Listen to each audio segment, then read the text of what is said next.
I have 2 deaf students with CP who literally cannot draw. Can you ask the students to choose from a set of printed pictures to demonstrate their understanding? So definitely and that's a modification, an adaptation that makes sense, because that lets you get the kid at the objective, in a different way of evaluating. Are you understanding this? Here's another way to prove it. So that's a great way. Absolutely.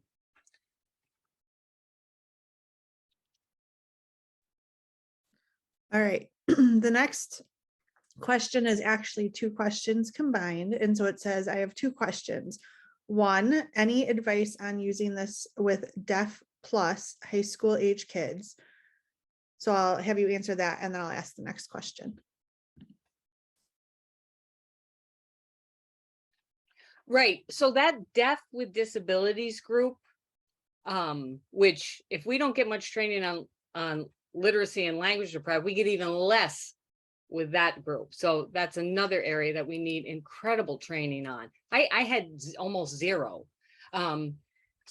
But the modifications for them in the writing piece, actually, we're going to talk about today, is going to give you more insight into their cognitive ability than anything that I've used when we do this handshake thing. You do it, but you obviously need to simplify it even more and give it more time. And that's again and again what we're always, that pressure that we're under, but there is no hurrying language develop. The brain goes at the pace it goes at and organizes and puts stuff and holds it or lets it go in its time. So, trying to keep to a schedule, especially people teaching with deaf with disabilities, it's so, you feel like, God, is anything going in? But it's just so slow. But it definitely does go in. You have to modify that to where your kids can handle it. The next question is, do you have any suggestions on differentiating within one class? So the reading levels in this individual's class range from pre-K to 2nd grade, and they're actually high school level students.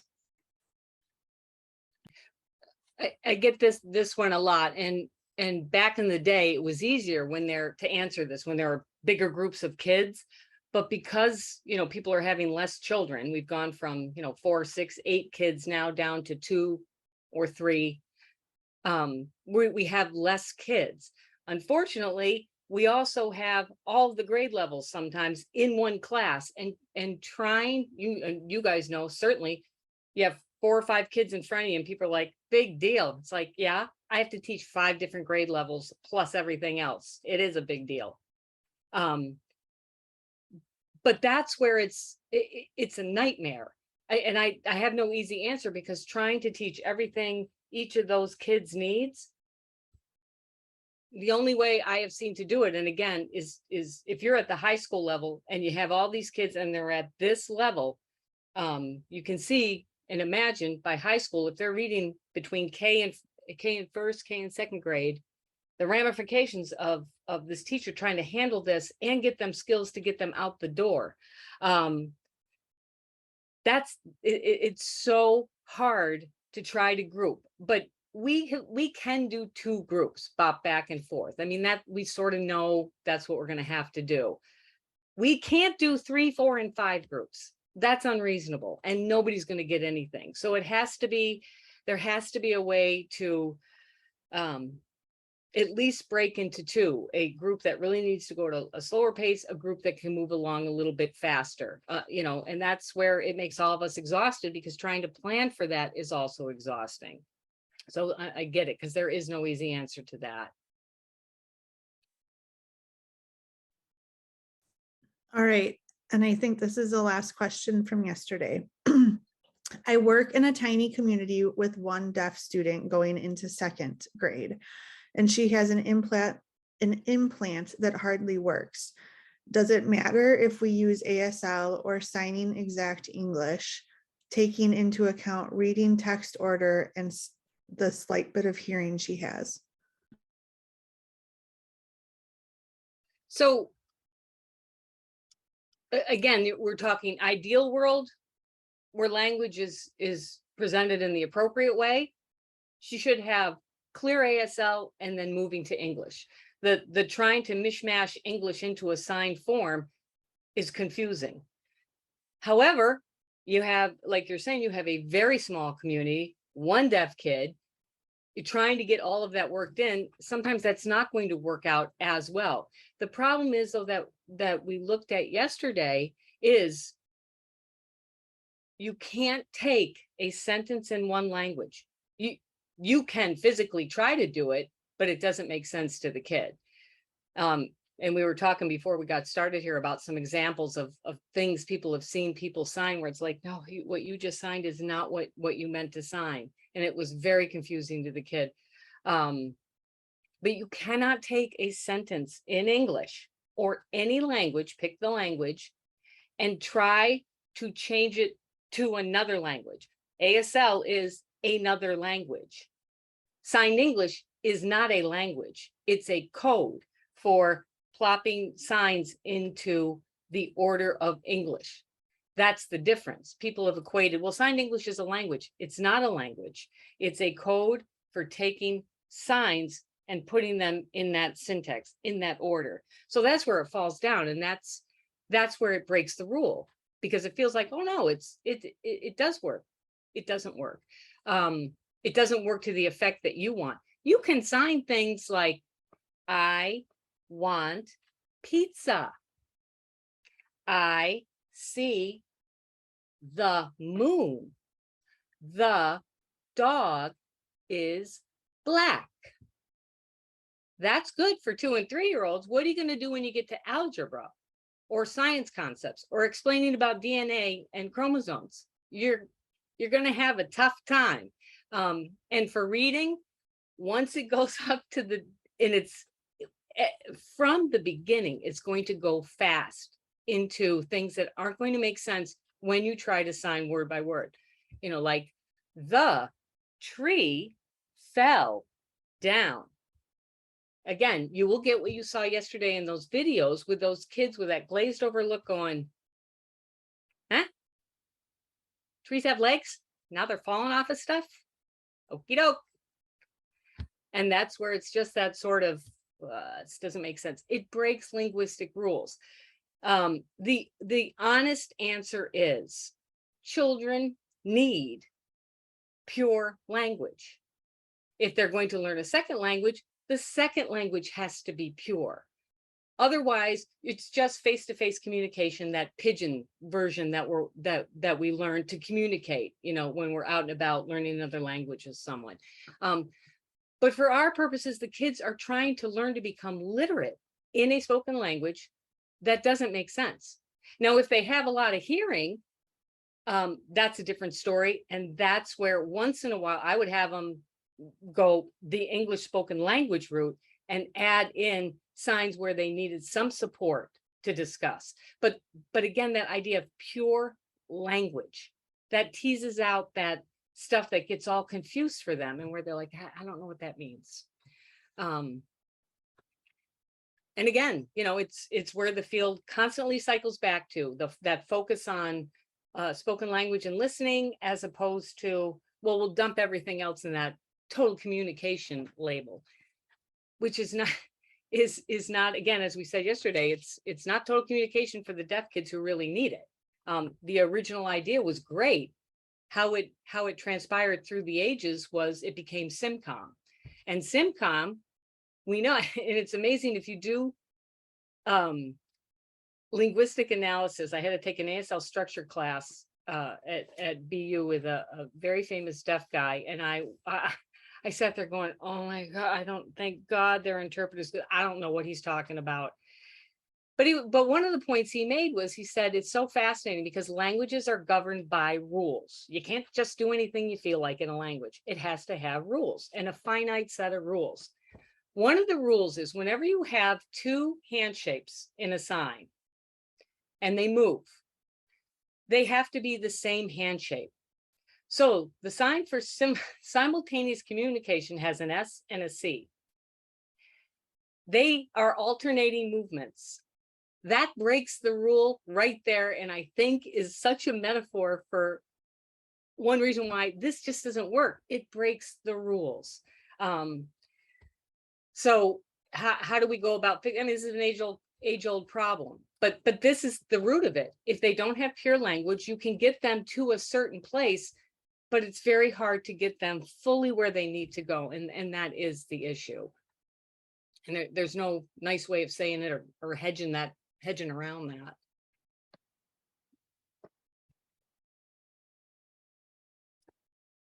All right, are we good? I think we got everything. Yes. This is Jen. That is all of the questions that I had. All right. So this morning, I'm 1 hour ahead of you, so I have to keep changing my times in my head here. I want to look at some things still with reading before we move on to the writing portion. And again, throw those questions. They're doing a great job making sure I'm paying attention to them at a point we can. So yesterday, I was telling you about gathering evidence to show people who think, kids are understanding what they're reading. So this test, and I put it in the shared drive, which I have to organize better for everybody, is called the reading test for recognition of nonsense sentences. It's very short. It's very easy to give. And it looks like this. And it will give you some nice data, because you're going to videotape them with your phone. You want before and after your intervention of teaching. But to show people who are like, I did not know that. So this is what it looks like. And what we're looking for is, are the kids reading in a comprehensive manner, or are they just identifying words? So often when deaf kids are reading, they think reading means that surface level. I just identify those words right there, like we're saying, like in signed English. The dog is very big. That's reading. They have not learned that to go to that deep structure, you have to go down, think about it, and then tell us what it means. So what you're going to do is make 2 copies. There's only 10 questions. There's only 10 sentences. The student's going to get one in front of them, and you're going to keep one to record their responses. You're also going to videotape them. That's very important. So you're going to point to the first one, this example. Dad has a hat. And you ask the student to read for you. Usually the student's going to immediately just transliterate it. Dad has a hat. That's what they're going to do. After they're done signing it, ask them, what does that mean? And then you're going to, let me show you the scoring sheet. So this is the scoring sheet. You're going to have this one right in front of you. And it's, if you've ever done a running record, it's similar to that, but it's different because we're modifying it to look at the miscues that they make. So, and you ask them, well, so can you picture that? What does that mean? Dad has a hat. And you can have them draw it if you want, if they're little. And they'll, they can say, man, he's got a hat on. I get it. I can see it. Good. That's a sentence. It makes sense. Look at the next one. Kid signs the red, or they'll sign, they will, almost all of them will transliterate. The red is boy. And you ask them, can you see that? What does that mean? And some kids will say, many kids, unfortunately, will say, yeah, makes sense. Makes sense. That's a sentence, because they see the word the and is, and for them, that's an English sentence. Whether or not it makes sense is regardless, but that's a good English sentence. So that's what that's all the test is for 10 sentences. Some are nonsense, 5 are nonsense, 5 are real. So you have them, do number 1. what we would like them to do is to look at the sentence, think about it, and sign, cat, white. Oh, that's a sentence. I can see it. That makes sense. But most of them are not. Most of them are going to literally transliterate and do sign by sign. And then for that one, they might get it because it follows the structure. But then the next one, the girl too has go blue. It looks like an English sentence. If you are not reading for comprehension, you will say, yeah, that's a sentence. And deaf kids are famous for trying to make things make sense because so much doesn't make sense. So they'll say things like, yeah, that means like girl, she has, she goes, there's a blue car she's got to go to. And you don't say, where's the car? You would add that as child is trying to make sense by adding words, is not recognizing that this is a nonsense sentence. It means nothing. So that's all you do. And you videotape them as they're responding to each of these sentences. So very easy to give. Again, they all look like English sentences. But if you're not reading for meaning, you're not going to quickly be able to go, number 4, the not is has. That doesn't even make sense. That's not even a sentence. That's what we want them to say. But many will just look at it and try to sign it, try to figure it out. That tells you right from the gate that they are absolutely not down at the deep structure where they have learned how to look at it, think about it, and do it. They're so stuck with that word by word, sign every word approach that they can't get down there. So you do this test, 10 of them, 5 nonsense, 5 good ones. And you write comments for each of the sentence, what they do. You also have your videotape. You definitely want that before and after. It doesn't take long. Then you do the discussion of your results. What did you see? What was their behavior like while they were reading each of the sentences? Was it, did they automatically try to transliterate? Did they fingerspell word? What did they do? Did they look comfortable? Did they have lag time looking at a sentence, thinking, and then doing it? Or did they just impulse, that impulse right away, just start signing without any thinking? Talk about what it looked like when they looked at those nonsense sentences and be as specific as you can. And because you have written notes up here as the kid's doing it, or you can do it after when you're looking at the video, which might make it a lot easier, you can take those comments and put them here. They're very telling because this is what people don't understand. And I wish I could find, I have it on a DVD, but let's be honest, we're not using those anymore. Of a kid doing this. She signs right along for each word. It makes no sense. And she's okay with it. And she's 8. And then I juxtapose that with another kid that we had been working, I was working at a school for the deaf at the time, teaching them to read with the 2 levels, the maths and stuff. And he got to the same sentence. He's like, that doesn't even make sense. It's not even a sentence. And that's what we want them to say.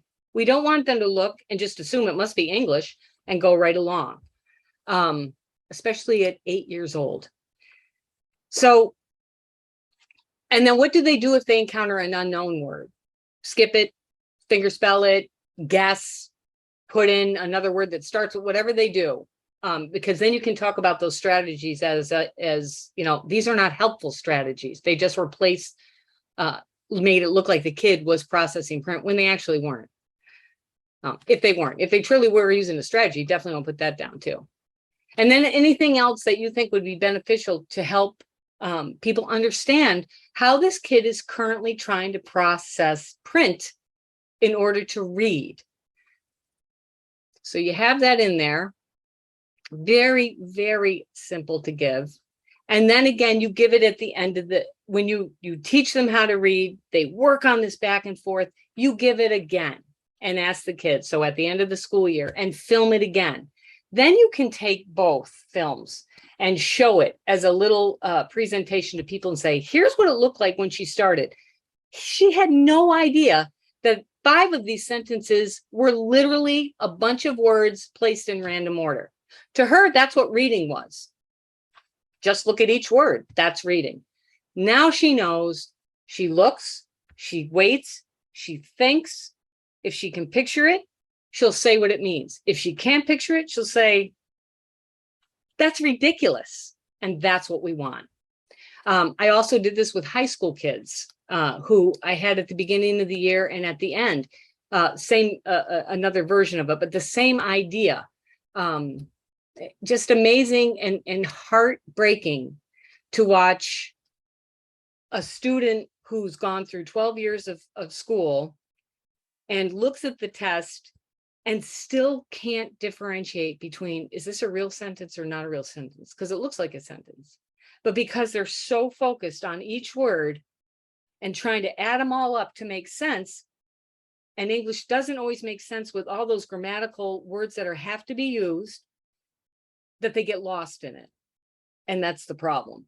But again, with the intervention, this particular kid I'm thinking of was a senior. I mean, he was, had one foot out the door, but the teacher was great. She just honed in on this process every single day.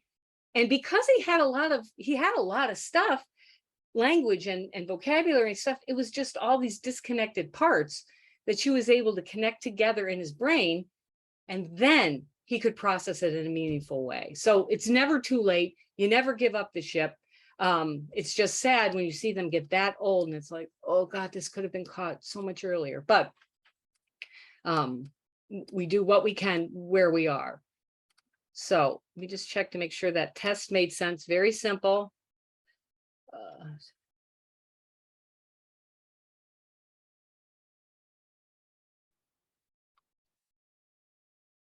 At the beginning, do you inform students to decide themselves if it makes sense or not, or throw the sentences? Yes. So they have those two practices that Linda Lou Fox-Wheeler was asking. So at the beginning, and the directions will say it, I kind of went over it fast. You tell them, all right, you're going to see some sentences. Let's practice two of them. I want you to read the sentence. Now, when I tell kids read the sentence. Kids I've worked with know they have to read it. They don't sign, they think, and then they translate it, and then they put it into ASL.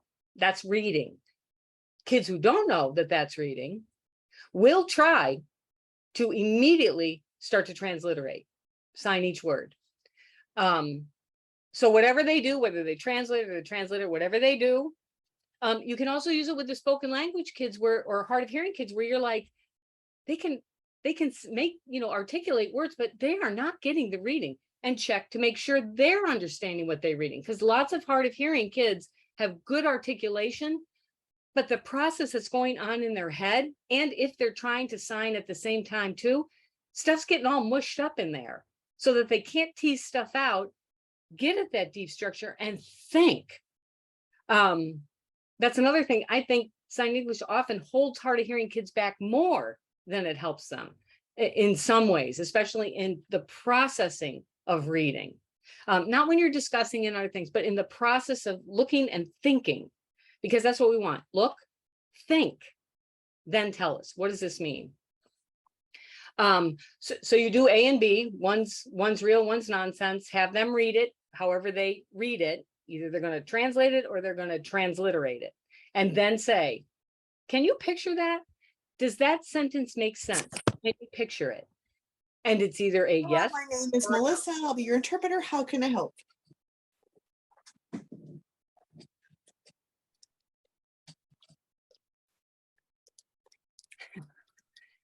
Okay. Just please speak loudly.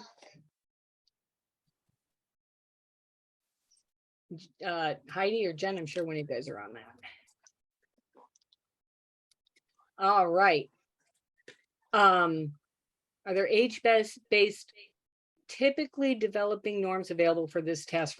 No, this again, developmental. This is beginning reading, if you will. The process. This is the interpreter. I am struggling. I think she got off. So, for Jess there, are there age-based typical norms available for this task for reference? The idea is it's not age-based, it's developmentally at the beginning of the reading process, as kids are learning how to read, when they have enough words that they are at a pre-primer, if you will, if you want a level, can they look at a pre-primer to primer level of sentences and differentiate between what is a nonsense sentence and what is a meaningful sentence? You can also do this with middle school and high school kids, because like I said, with the high school kids, I also use this. Even though it's a pre-primer level, it just tells us, is the individual able to process print in a meaningful way, or have they learned that signs or that words going to signs is what they think reading means? And that's essentially what we're testing for. Do they get how to read or not? That's basically what we're looking for in this test. And CD, some students don't sign and use oral is the same thing as do. Yes. So if a kid, so say you had a hard of hearing kid who doesn't sign very much, and again, hard of hearing kids, I've worked with a lot of them who they are so on the fence in neither the hearing world or the deaf world, and they have a lot of mishmash of both.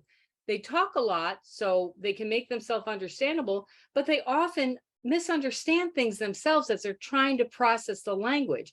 So they can also, read the sentence, they can read it out loud and then say, what does it mean? Or draw, if you'd rather, you can also say, draw a picture. If you'd rather have them do it that way, makes it a little longer, but you definitely can do that and say, draw the picture for this sentence. So the good questions. What about number 6, where they may look at the frog in green and say frog green? Yes, so that's intentional. So let's look at that sentence that Crystal asked about, because that's a great question. I think I took it down. Took it down too quick. And that's exactly what deaf kids will do and exactly why it's on the test. So she's talking about this sentence.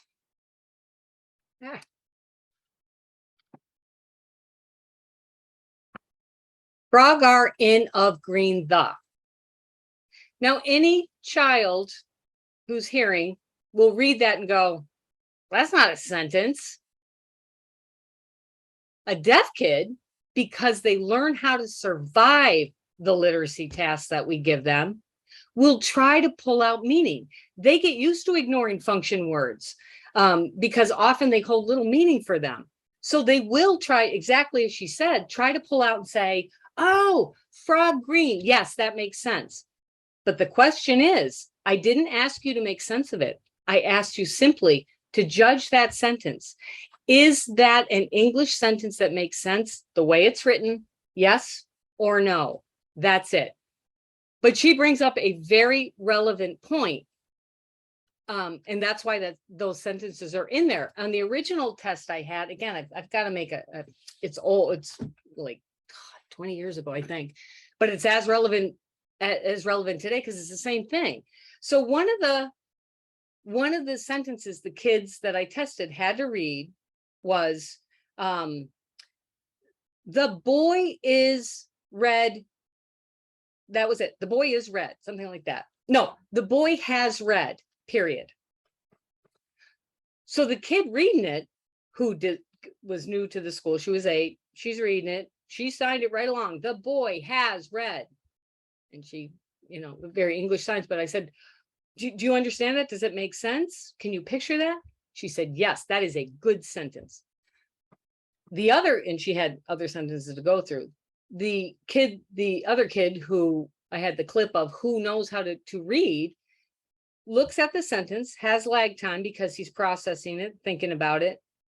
And he looks up at me. Now he's used to me giving reading tests, so he doesn't know I'm fooling. Some of these sentences don't make sense. He's assuming all the sentences make sense because I'm giving him a reading test. So he looks down at the sentence. He looks up at me. He looks down at it again because it's like, am I missing something? Because this is crazy. He looks down, he looks up at me again. He's like, boy has red shirt. The boy has a red shirt. I'm like, where does it say shirt? And he looks down, he starts laughing. He goes, it doesn't. He goes, but this sentence makes no sense. It's ridiculous. So I fixed it. And I started laughing. I'm like, because he didn't know, I'm trying to make the point that that is the, what? The boy has read. You must have to fix that because you forgot some words. But that's the idea. And if kids truly are readers, they'll be able to look and go, that's not even a sentence. Kids who are not readers will look at it and try to sign it right along and try to make sense of it. And that's what you want to be able to capture and say to someone, watch this kid. Because anybody watching a deaf kid reading who's just signing along, it would be like, what a good reader they are. No, they're terrible. Not them. The way they've been taught is terrible because they think reading is just signing a bunch of words. That's not reading. That's identifying vocabulary. But people who are just watching think, oh, they're so good. Look at them reading right along. So that's part of the problem. And that's why when you can take it apart and, do it as a little presentation to somebody and say, look, it looks like it. I get it. But because you don't know the language, here's what they're doing. They're not even able to differentiate between regular sentences and absolute pre-primer beginning kindergarten sentences that make no sense. So that, yeah, very good question.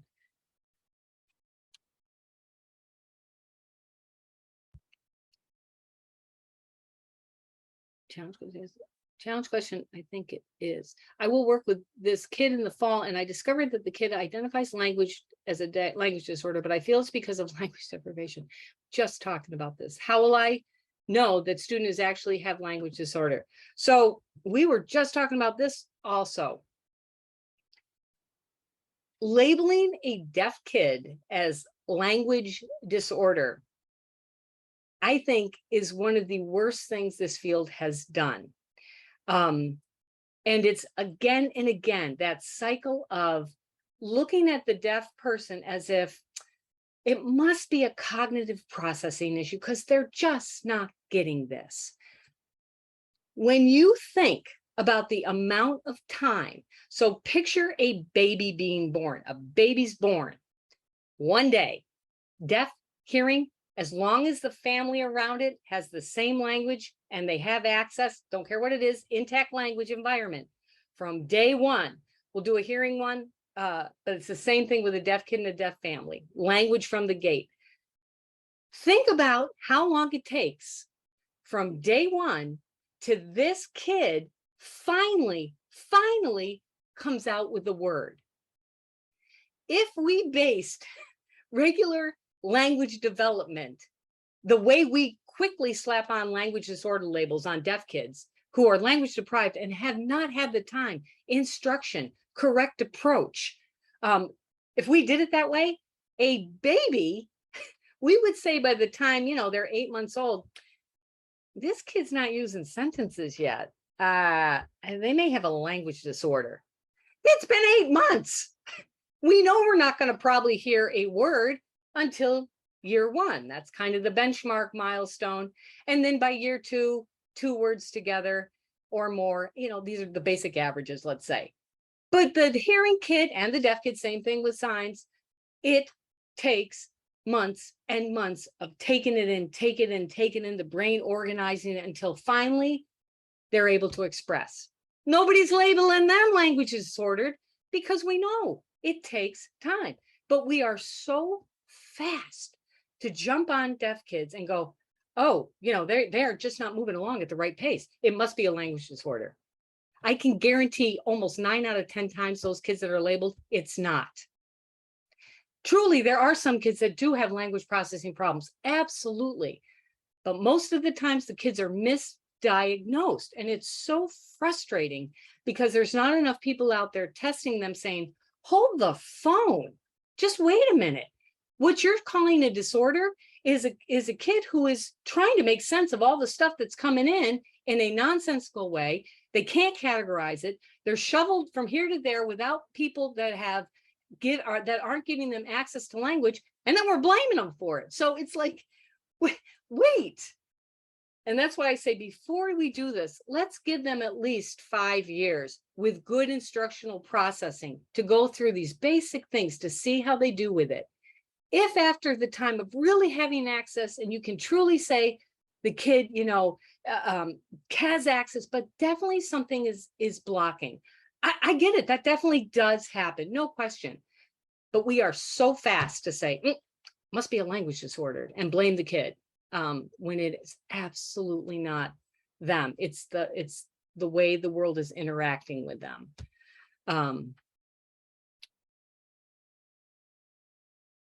What's SLD, Heidi?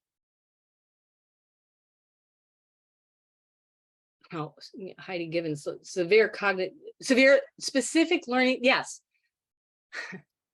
Any of the labels that say something about how the brain is working, it is right away a red flag to me when you try to apply it to a deaf kid. Again, not saying there are, of course, kids where there are deaf kids with disability, a deaf child with disabilities, like a hearing child with disabilities. We don't say deaf and other disabilities, because that makes the deafness a disability. It doesn't have to be if we do this the right way and give language the right way. So that's the issue. But this happens all the time. And I remember when I worked in Pennsylvania, they have independent units. So the teachers there are used to, it's kind of, the resource room for all special needs kids. And of course, if there's one deaf kid, that's where they get dropped into. And usually the poor teacher does not have sign language ASL skills, or, some skills maybe, but they definitely don't have a lot. So talk about imposing a cognitive issue on them that they don't have. I mean, that's where it happens. So yeah, it's very frustrating. So thank you for bringing that up, because that's such a great point. Be very wary when you get a report and a kid and that says language, specific learning disability, specific language problem, anything that's cognitive. Be careful and ask yourself, is the processing that this child is having challenges with related to true cognitive problem, true cognitive, things that are going on? Or do you suspect that it's probably because the human being, has not had access to language in an appropriate way that they can then put literacy learning after it? But thank you for that, because that is a great, great point. So I want to look at I have my list here. We talked yesterday about doing this exercise, this daily fluency exercise for reading. Again, the idea is, kid sees a prompt. You can start with little kids. When they're ready for sentences, you're writing sentences where they know all the words in the sentence, because you're not trying to break it down where they have to stop, and it slows the process down. You want them to be able to quickly read at the surface level, identify all those words in their head, and then think about, what does that mean? The tree fell down. The tree tree, it fell down. That's what it means. Good. So that's talking about that activity. And I can't stress it enough. If you have a language deprived kid, put all the other books aside and work on that. Work on that skill until they get stronger. You can add in books. The problem is, the books are always going to have words they don't know. So we can't teach from the books. This daily activity is teaching them how to read. You can definitely have books where kids can look. The problem is, if a sentence has more than 2 words they don't know, that's the frustration level. You've already hit it. We want to talk about best practices all the time. If you're trying to teach a kid at a frustration level, they're losing. So it doesn't work. That's why, again, all the materials that are made, all the leveled readers are made for hearing children using phonetic English. They're all made thinking about, what sound should we use first? What are the easiest words to sound out? And then adding more challenging as it moves up the hierarchy. That's how hearing children get better at reading. And that's how the levels go. They're not leveled. That's literally how they do the levels. So when we try to give leveled readers to our kids, we'll notice words that are like You want him to read kale, the vegetable kale? I had one teacher in Pennsylvania saying this, that made me laugh. She said, kale. I want him to read mom. I'm not working on kale. I said, I know, but again, the design is for hearing children. And that's why when we try to do it, to teach them how to read, it's going to fall apart. Supplemental, to look at it and work through it, and modify it a little bit, whatever. It's just, that is not going to teach them how to read. So I want to look, and we talked about, you have to be mindful. They've got to know every word in the sentence as much as humanly possible, which is why you need to know the words they know. But you also have to think about, all right, what's the hierarchy for deaf kids? How do you do sentences? What would be the first kind of sentences and how does it build? Same as a hierarchy for speech sounds that hearing kids work on. So I wrote up all this stuff I put in there again. Oops, sorry. Something called a reading hierarchy to help people get started. Not that. Oops. So this is just the explanation of, doing this daily reading thing that we've already gone over and why we use the two mats and why we need a hierarchy. And then the explanation again of how to do the activity every day. So I think I have 24, 26, 24. So there's 24 performance-based objectives, 24 things they have to do. So that there's no sort of, did he know, didn't he know? You watch them do it, so you know that they've got it. So it has an internal assessment already built in because they have to do something, which is why I like performance-based objectives much better than objectives that are not absolutely clear on what you want.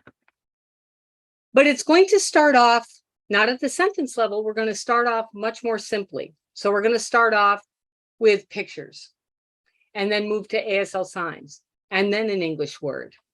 And then on and on and on it goes as it builds up through ASL sentences, specific kinds of sentences. And I have examples of all of these in some presentation PowerPoints. And I have a reason for every single one that's on here and why it comes in the hierarchy where it comes in. So then it transitions over to English. And again, we'll look at these quickly. At the very end, again, this is just beginning reading, and it completely depends on you and your kids on how long you spend on each objective. It may take one lesson, it may take a week. Really depends on your kid. Dead last are the sentences we saw yesterday. The fire grows, that boy in middle school trying to figure out how to sign what the fire grows meant, just lost. Cat is on the table, or the cat ran up the tree. Those are dead last in this hierarchy of just beginning reading. Again, this primer, beginning level reading, if you will. So here's what it looks like. So these are the objectives. You have all those. So there's 3 examples, 3 PowerPoint slide examples. I'll skip through this because we talked about this, how to do it, how to do the assessment, all in there. So here's how it starts. The first group is we're going to start off with this idea of give you a prompt. Here's how I want you to think. This language here, surface and deep structure. Here's how I'm training you to think through this process. So, we start with a single concept. Again, this is where, your young kids we talked about yesterday would start. Everything written in performance-based objectives, so they have to do something. So none of this, the child would get better at reading. This is not really helpful. There's kind of a lot in there. So very clear. If I give you a picture, you'll give me the sign. Again, pictures of stuff they know. Same as they did yesterday. They are on that mat holding something so they don't sign it. Show them a picture. You take it away. They go to the other mat and they sign it. Simple. I only have a couple of examples of each one though. Once they get that, after you've done enough of those that you're like, that's as easy. They've got it. Go to the next objective. So again, just like you're building a wall up in complexity for them. You give them a sign. So again, you can, I'm just going to also show you some different ways to do it. So not just always stand on the mat, walk over there and translate it. That's always the default, which you definitely have to do you want to do every day. But these are some other ways to also do it. So the kid standing on the mat sees the signer giving a sign that they know. Now we're also going to work on test taking skills, but we're not going to make it easy for them. So take a look at those targets, and we want them to pick one. For deaf signing kids, this is going to be a little bit trickier. They're going to have to really think about each one. Which is he signing? Because these are called minimal pairs in linguistics. Minimal pairs are things that are very close together. So words like pat and bat look the same on the lips. Those are minimal pairs. They differentiate by just one tiny thing. So the sign for B is same location, same hand shape, that first hand shape, side of the face. The sign for fruit, same hand shape, same location, different movement. The sign for cat, same location, same movement. The same location, same hand shape, different movement. So they really have to look, even though it's incredibly easy for us, we'd be like, oh, duh, cat. Not for a deaf kid. So this is one way to change it up. Another example, kid sees the signer and then he has to figure out. All right. All three of these have the hand shape, the open B, and all three have the location of in front of the chest. Only one has the movement of this, and it's book. So it makes it a little harder. Then we give them an English word, practice with a single English word, and have them pick. Lots of kids will pick cat because they're seeing the R as a T, and it's the last one, and they're impulsive, and they'll be like, oh, it says cat. Because again, that lowercase and uppercase, because kids are writing whatever they want all the time. Ever since we got rid of the penmanship, which I detested as a kid, but you need, because especially deaf kids, at least send it home for homework. But one of the teachers said she used to use, she really liked the homework without tears or something, or handwriting without tears or something that she really liked. It was useful for teaching them. Because kids will write, lowercase c and a, and then an uppercase T, so that's going to mess up reading. So it's again, another way, as opposed to standing on the map, going over there and signing car, just making it a little bit harder. Famous one, kids will always pick horse. They'll say house instead of horse or flip it, because they're not paying attention to that internal U or the R. Then we move to a short phrase. So we're going to give them actually a sentence, but we're having them pick out. So the shoes are dirty. Again, they could go to the other map and draw it. They could pick from a bunch of English sentences, or you could pick pictures. But this is, if I had time to make these, I would, but these are really hard to find. So I wanted pictures where the hand shape and the locations were similar. So S was used for all these, for the shoes, but the pig and dirty were similar. So that's confusing. So it was a little bit harder. But let me guess, take a guess at how long it took me to find a pig with shoes on. Yeah. And then the last part of this easy one is they're going to have a prompt, and they're going to have 3 ASL choices to look from. The cat's hungry, the cat's white, the cat's soft. Again, these are just differentiating ways to do this. Now we start moving toward English. Again, we're not even at the full sentences yet. So just a phrase, green apples.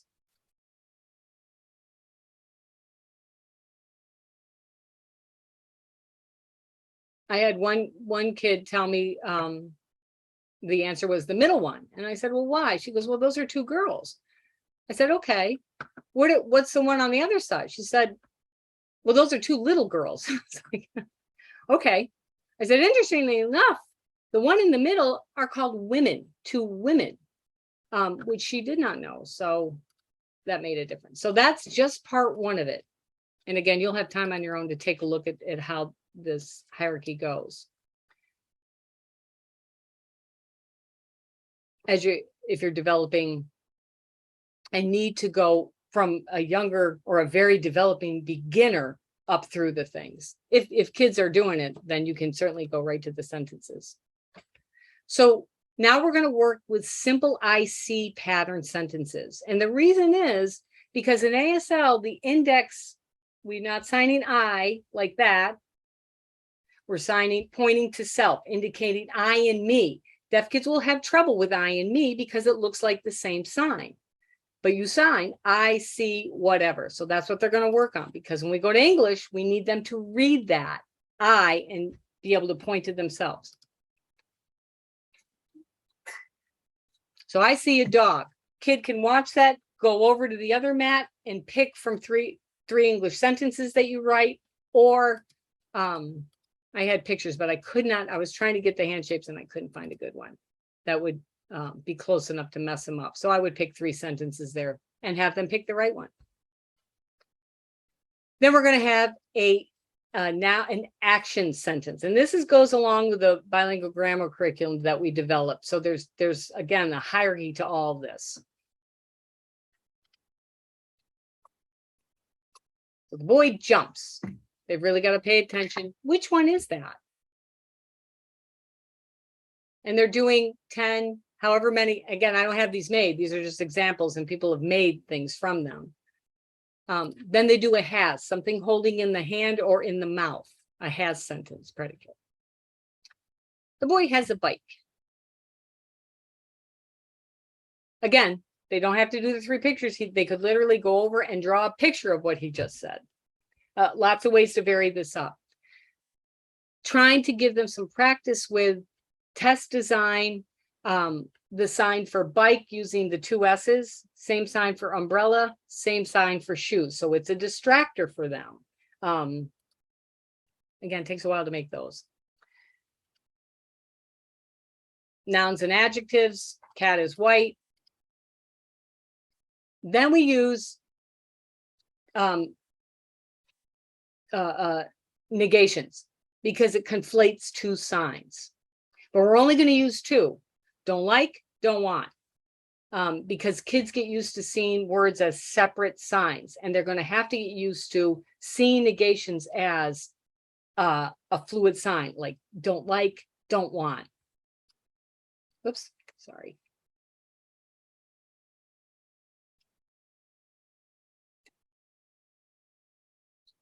So he signs, I don't like carrots. Again, you could have the kid go over to the other mat and draw a picture and say, what he doesn't like, what doesn't he like? Have him draw the picture. We tried to come up with a distractor. So carrots, dentist is the same hand shape, close. Ice cream, trying to get near. Again, it's very hard to get the distractor as well. Now we're starting to get more sophisticated, because now the subject and the verb are going to have to agree to make sense.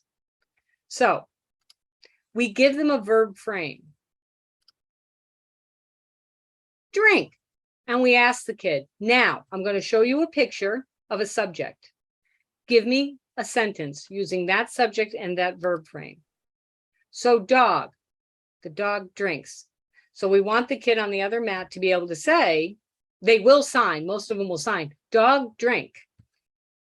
And then you say, dogs can pick up a mug and, what, really? And the kids will be like, no. And they'll signify, here's my water dish. Dog comes over. Does he pick it up and drink it? No, he's going to lap it. That's the drink. Good. Next one. Baby drink. Another kid, next kid tries, or if you're working with one kid, how would you sign that? Baby and drink. Put that together in a sentence. Usually it's with a bottle. Bird drink, same idea. Kids have to think. Bird, nope, can't be that one. Bird, like to drink it up like that. But it forces them to think, because this is going to really have an impact as they begin reading, because subjects together with verbs are going to be confusing sometimes for them, especially, a sentence like the dog drinks. Kids always sign dog drink, not even thinking. To grow, we give them the general sign. Again, it's got more meanings than that, certainly, but the sign to grow is going to be inflected. It's going to be modified by the subject. So a plant, so the plant grows. The baby cannot grow. We want them to be able to say this signifies the verb.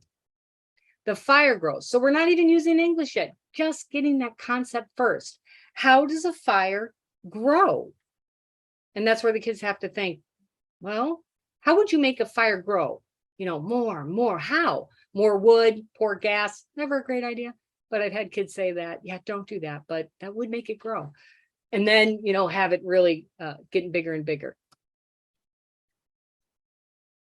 To open. You can't sign soda open. That doesn't make sense. So you have to sign soda open. But you let the kids do this. And they will, if they keep saying open, give them a can of soda. Open it up. I definitely want to see you open it that way. And they'll be like, are you crazy? You open it like this. That's how you sign it. Soda open. Right. Eyes open. And again, just asking the kid, how would you sign? We're talking about this idea of opening with that subject. Eyes open. Good. One kid, I laughed with the middle school kids. Again, this seems very babyish, but it's not. It's doing cognitive work that is asking them to inflect their signing with the subject and the verb frame. So it's more sophisticated than it looks like as you're looking at it. So one kid said, chips, that bag, you tear it, that would be one open. The kid sitting next to me goes, no, here's how I open it. He puts the bag in front of it and he smacks it so they all fly out. I was like, that truly is another way to open it. Absolutely. So if it works, it's okay by me. To move. How does a tree move? And kids will sign tree, move as separate signs. And it's like, really? Have you seen a tree, uproot and move along? No. Well, that's what you just signed. So think deeper, deep level. Let's go. And then they ultimately will come up with, the movement is by the wind swaying it. Mouse move. They may not know the classifier for mouse, and they may try to do the path, which is okay, because then you can model as long as they don't, they're not signing mouse move, because we don't want that. We want mouse classifier move or mouse move, something closer than separate signs, because that's what they have to think about. And then clouds move, and they do remarkably well. Even kids who don't have a lot of ASL, because they're thinking and putting the cognitive stuff together in their brain at that deep structure and going, oh, here's how you'd show it. Again, we're not even looking at the English yet. We're going to, but this gives them a reduced filter. They have full access and they are doing the thinking. Again, the vision of watching that kid leave in a puddle is our goal. And then coming back for more. Now we get to the more challenging full sentences.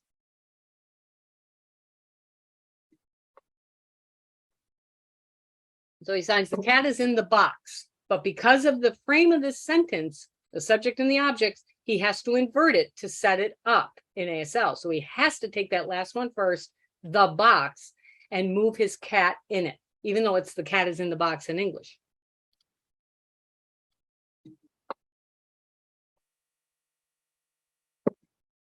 And again, without the pictures, they could go over and draw it. They could pick from a series of things, or you can try to find pictures and do it yourself. Again, it takes a long time. But they have to look and they have to really think. Did he say which one of these? Again, not as easy as it looks for them. The man gets off the bus.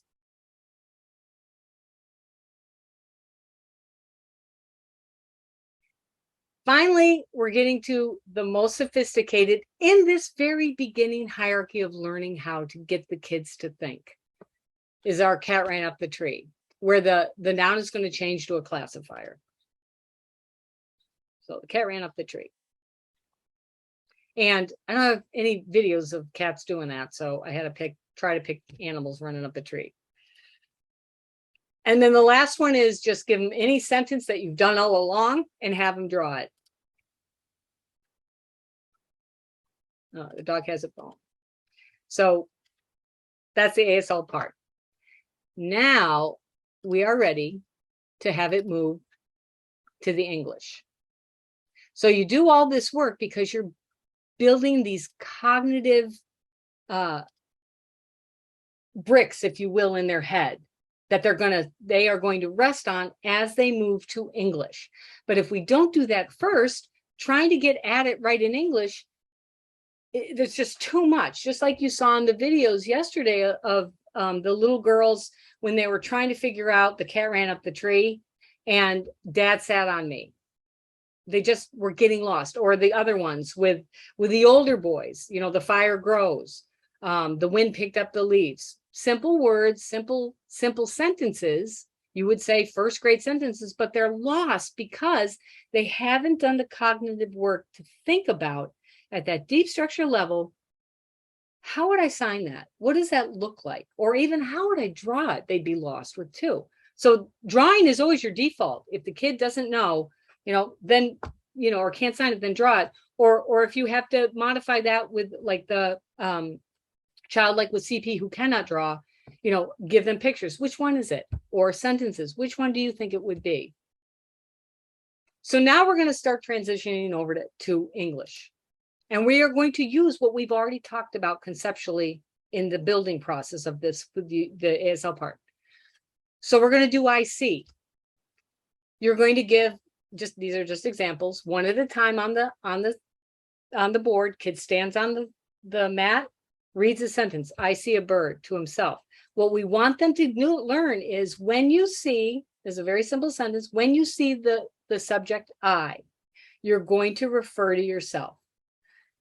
I see bird.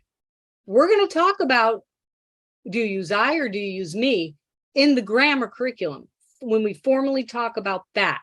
Right now, we want them to, because they're going to see these I, blah, blah, blah sentences all the time. So they need practice with changing that. And these are easy and they'll do them fast. Now, again, just one at a time. We're on simple. Again, this is following our grammar curriculum. We present the sentence structure as the subject and the predicate, like everybody does. But the predicate we define as three kinds. There are actions, overt action, crying, dancing, working, sewing, laughing. There are has, and there's a reason for everything that can't go in right now, but this is going along with it. And then there is describe. So a subject can either do something, it can have something like holding keys, having a bone in its mouth, whatever, or you can describe it. Dad is tall. The boy is cute. The girl is a doctor, whatever the sentence are for describing. So this is the idea. This is what this is following. And these are just subject, verb, overt verb.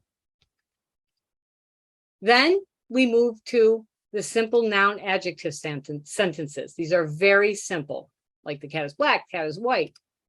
Again, you can have them go over to the other side and just sign it, or you can do different things like, take hours of your time that you have nothing else to do with and try to find testing materials where you can distract them to give you, more bang for your buck. But I'd love to say these are already made. They aren't, but the idea is there and it works great.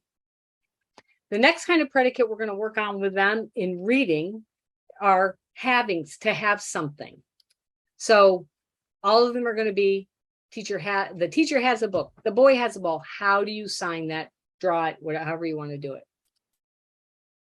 Now this one I added, I didn't in the ASL because I didn't want to make it too long, but this one I just wanted to use the basic words like, love, hate, want, and need, because they're going to see those a lot.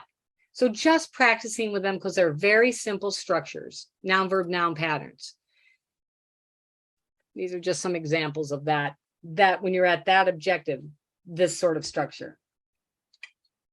Very simple, very straightforward. And whenever I say simple, I don't mean like, oh, you know, it was just kind of dumb. It's not dumbed down. It's clear. Kids get it. And it moves up the continuum of the hierarchy. We're not going to add lots of stuff in there. We just want you to see this, get strong at it, confident, and tell us what it says. Now in English, we're going to look at the negation. So they have learned in the ASL part when they were talking about it, that a sign like don't like, now they're going to learn in English, you have to conflate these two words. When you see these negations, don't, you have to conflate it. And it's only for don't like and don't want. This is just the initial sort of introduction into this idea that some signs you have to put together in one movement. So we want kids to be able to say, you know, bass, cats don't like, or cats don't like bass is okay. But we do not want them to sign separately. Cats don't like bass. We want it to become more smooth, that they can see that as a natural process as they have practice. And that's what they need, is lots of practice with those kinds of things.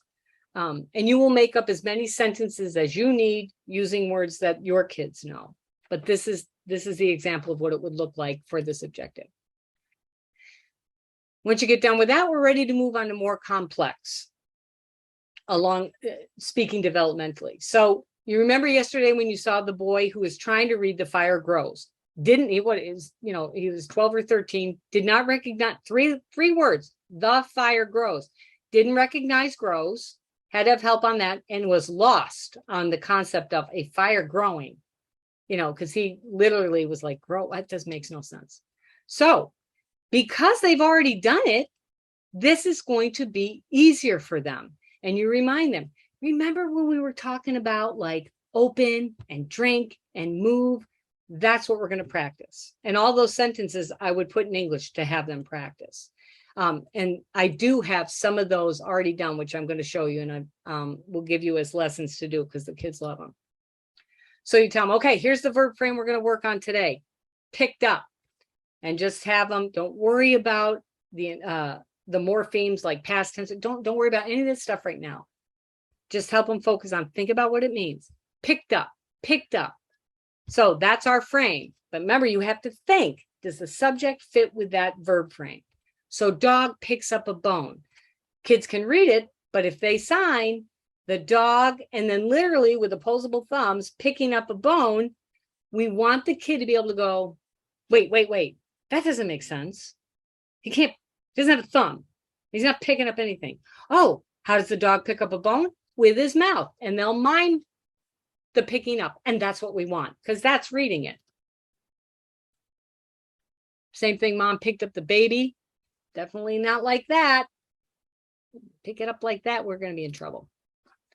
Bird picked up the worm. So lots of examples with that. Once they get enough of those, and I have those to show you that we have, because those are tricky, but they're fun to do. The kids love doing them. Now we're finally at the point where we're able to do more sophisticated. And again, anybody else looking at this would be like, that's a primer or a pre-primer sentence. Not when you're changing it to another language, it's not. So step back. Because people don't know what they're looking at. They're making judgments based on English only, and that's not what our kids are doing.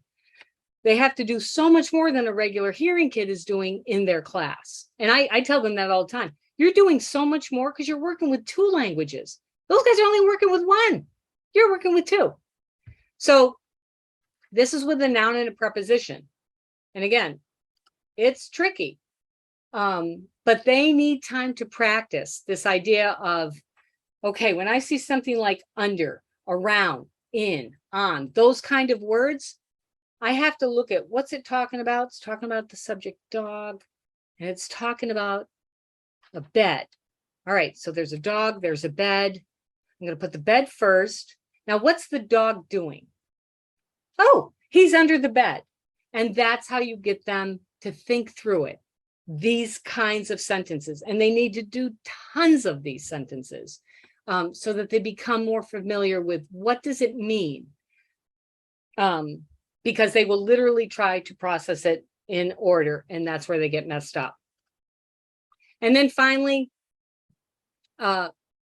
sentences where there's movement and the noun has to change to a pronoun. Same idea. Got to have that bed, that girl Patty, and she's jumping up on top of it. Again, they don't look hard, but these are tricky. You know, dog ran around the house.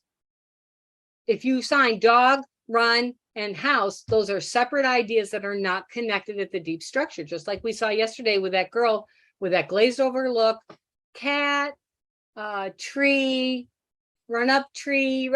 She's putting them all out there, but she is not connecting them in a cohesive manner that she gets that says, here's this tree, here's a cat, and it runs up that tree. That's what we want, because that's reading. If they can't do it at this level, it's only going to get worse, because second grade, I mean, if you look at first grade, some of the first grade texts I've looked at are like, are you kidding? Really hard. Hearing teachers are complaining about the complexity of levels that kids are being expected to read now. So that's the idea of this hierarchy. And it's, again, it's only the beginning, but it will give you enough so that you can do this leveled daily reading from the mat to the mat in some different ways to kind of change it up a little bit too. So this is a great place to take a break, but let me make sure there's no questions on what we talk about, and then we'll take a little break. Step back.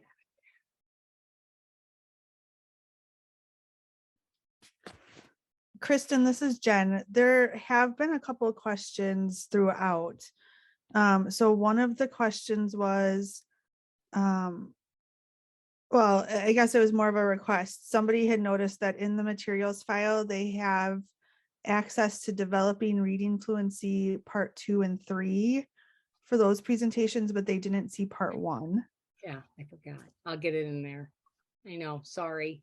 That's okay. And then somebody else was wondering, some of those examples you showed or different things you showed, is there any way you could share some of your prepared materials for this, or are they available to purchase? So I think they were referring to like some of those videos and pictures and different things that you shared. Yep. So everything, all those, what we just went through, those 3, part 1, part 2, part 3, all of those are in there for you. So that you at least have a model so you can make some, because they take tremendous amounts of time. And I wish I could just do that. I would love to work on those. But they just eat up so much time. But I wanted to at least give people, here's the structure of the hierarchy. Here's some examples of what it looks like. Again, the default is always stand on the mat, look at the target, go to the other mat, and sign it. These are just some different examples of other ways to do it. And also gives you the hierarchy of how to move along that continuum. And then the only other one that I saw that you didn't answer along the way was, I have several deaf students who receive speech and do not know ASL. I do not know ASL either, but the students have interpreters. What skills do you think deaf, hard of hearing students should be receiving in speech? I work fairly close with some of our SLPs.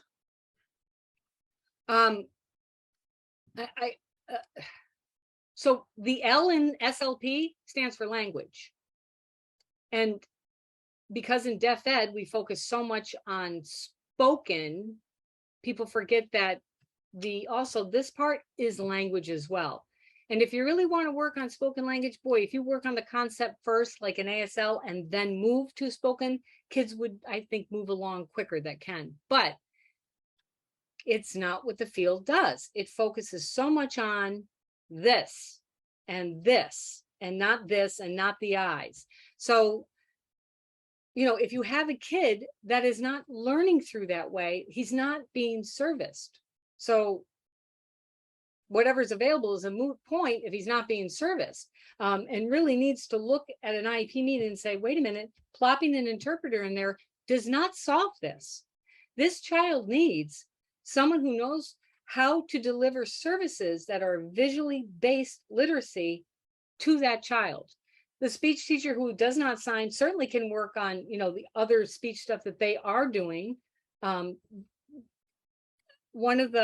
a great on Facebook, a great page called Language First, run by an SLP who really advocates for knowing both of these things and understanding this idea that language first, then literacy. That's how it works for all human beings. You can't invert that. It doesn't work that way and nice and smooth, but it is a problem. It definitely is a problem.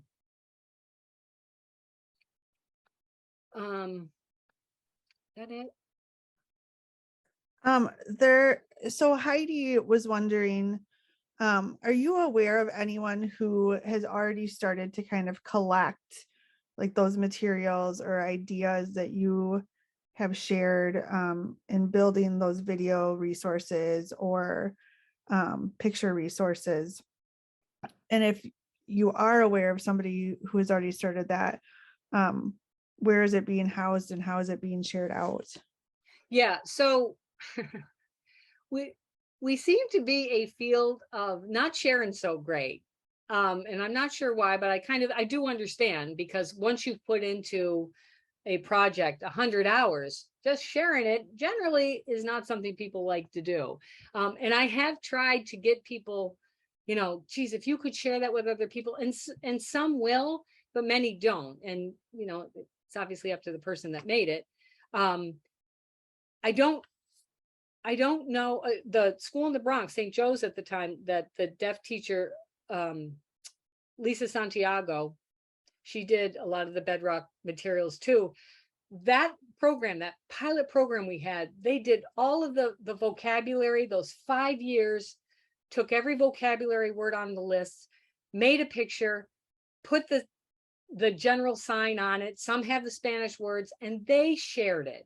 And that I just love. This, I don't know anyone, I know some people said they did, but I never saw it because they don't share them. I never saw it develop fully. But honestly, if you can get a group of people together, like a PLC together and say, okay, you do 1 and 2 objectives, you do 3 and 4, and make up the lessons for it and then put it together. I think that would be such a nice resource to have, because it's true, we are exhausted from doing things over and over that some people do, some people don't. So I wish there was more. All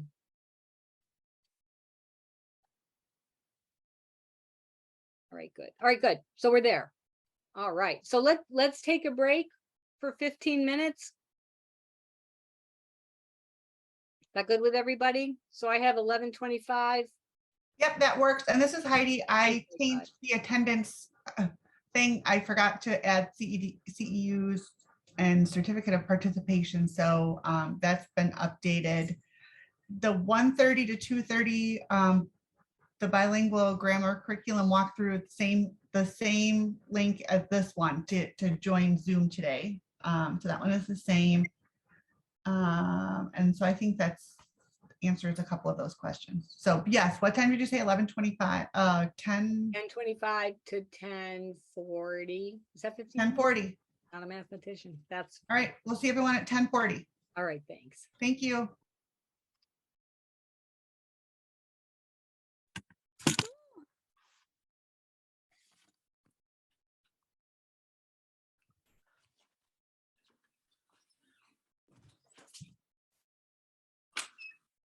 Everett, you need breakfast and dress. Everett?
Recording is resumed, and I just want to point out to everyone, I dropped in the chat, Kristen shared with me yesterday that her and Todd will be presenting for the Carter Hears organization September 9th on abstract vocabulary building, it looks like, or teaching. So there is a cost for that training, but I put it in the chat if anyone is interested in seeing what Carter Hears has to offer. And I know we have a few people that are participating from Carter Hears, so shout out to them. I'm going to close off now, and there you go.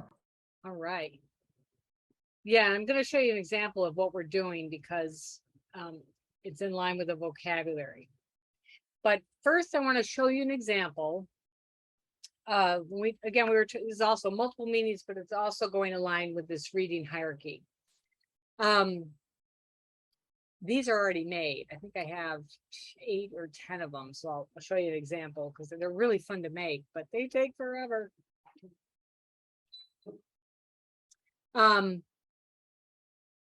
So often we think about, and I certainly did, multiple meanings as a word that has all these different meanings.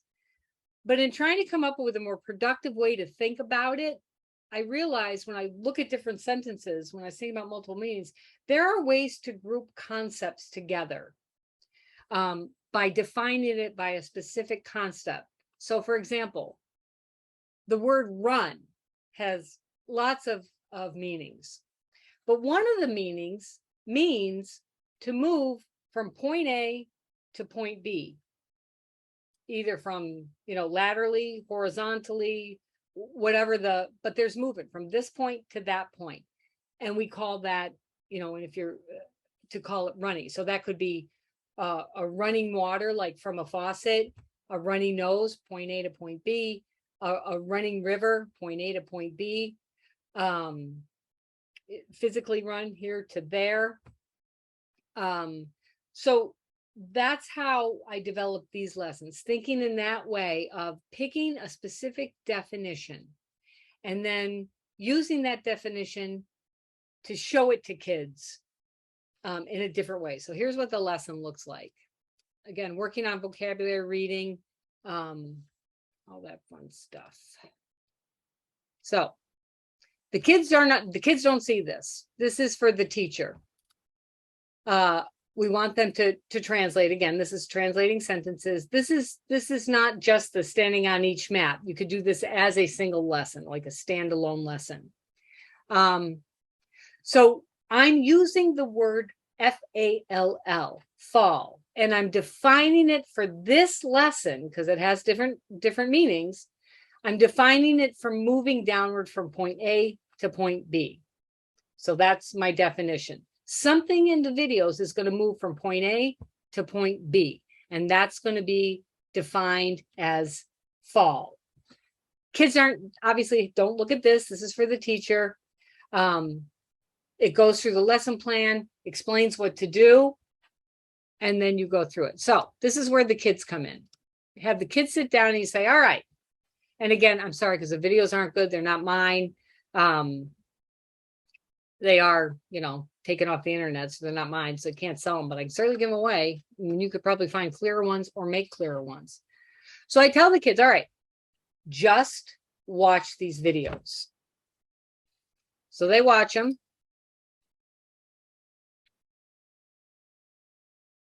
%, access, if you can see, and I don't mean to be facetious, but everybody has access to this.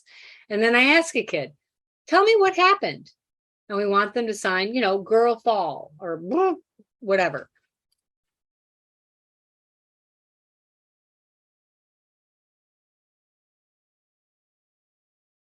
And then you have them, take turns. Some of these are not easy to sign. They have to show them both and then one falling down. And labeling monkey, there's the dog and the monkey falls backwards.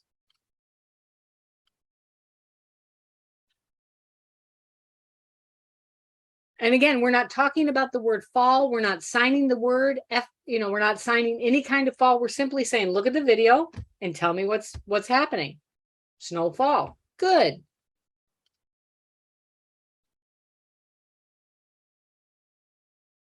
This one is very hard to sign. but it's a good fall because they both fall. This one also, very alarming.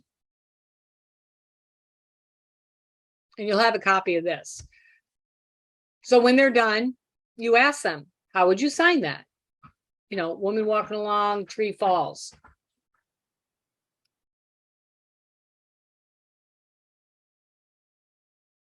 Here, and again, just simple, what's happening.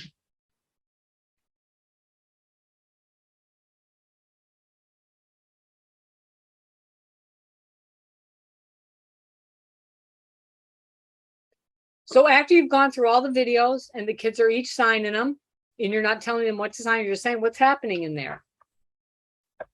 I'm sorry, there's a few more. This one actually has a few. And you can keep showing the videos as many times as you want, of course.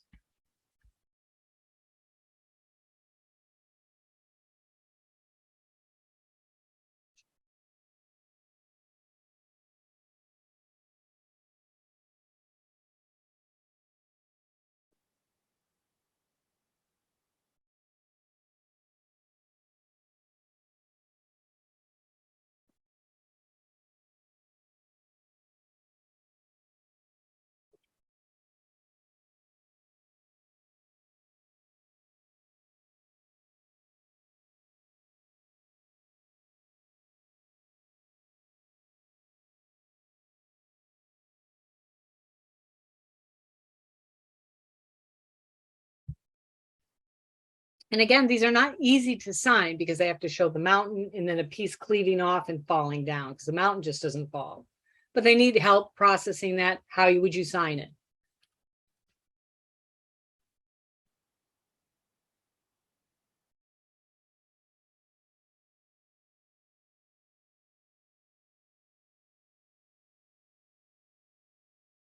Then after they've gone through all of the videos and they've all signed what's happened, then you say, all right, through all of these videos, there's a single unifying thing that happens.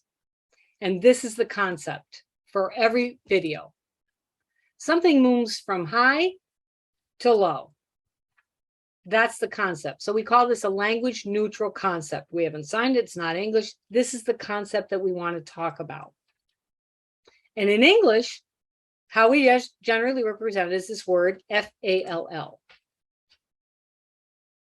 So now we can ask them to translate. Now we can ask them to read the sentences. Now the kids have that concept in their head and they're working with the subject and what's happening so they can think and not just rotely sign, you know, that standard general fall. But they can think about how would you sign girl falls? So they all take turns. Leaf falls. And again, because they're going to want to sign leaf fall. And that is not what that means. So they have to go back and just thinking they've already signed it in when they're looking at each of those videos. But now they will be able to read it and think and sign, you know, here's your leaf and it's falling. And that's what we want.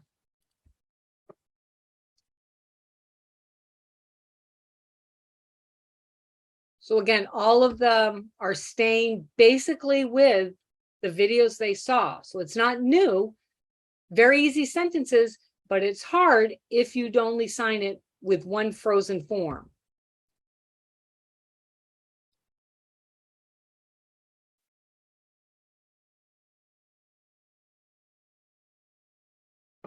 A tear falls. It just that one alone. The things, if you gave that English sentence first before the kids did concept building, some of them will think it says tear, and they'll be tear falls. And then when they know it's tear fall, that makes no sense. But because they did the concept building first, here's what we're talking about. Here's how we'd say it in English. Here's how we'd sign it. Here's how we'd say it in English. The continuum of building sense is much more sensible to them instead of starting with English first.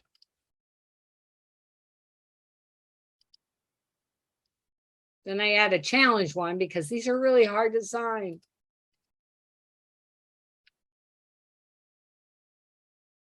Again, going with that, the video that you saw. So we have I think I uploaded a couple. I do have more that I'll upload. I just had to either on Keynote. I've changed it to PowerPoint because most people have a PowerPoint.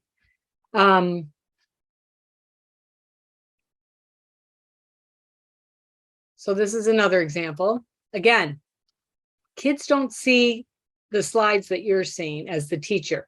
So the word I'm working on is full.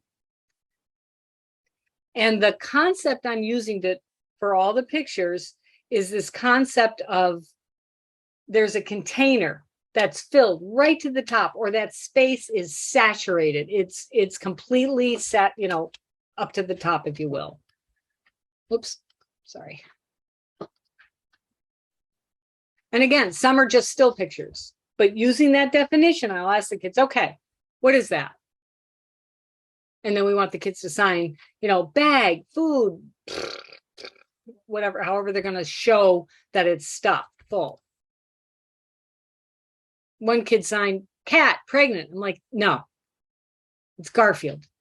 What is good? He didn't know who Garfield was. I'm like, he likes to eat a lot. So let's go from there. What do you think? He's like, oh, ate too much. You signed full. I said, yeah. And thinking, how would you sign this? A glass full of milk. A plane full of people. Interesting on this one, one of the kids got stuck. So they're like, where are they? The kid thought it was a bus, had never been on a plane. I'm like, oh, that's a plane. That's the inside of a plane. Had never seen one. So I was like, oh, you should probably clarify that first. Another one where young kids would be like, I don't even know what that means. That the gauge for the gas gauge.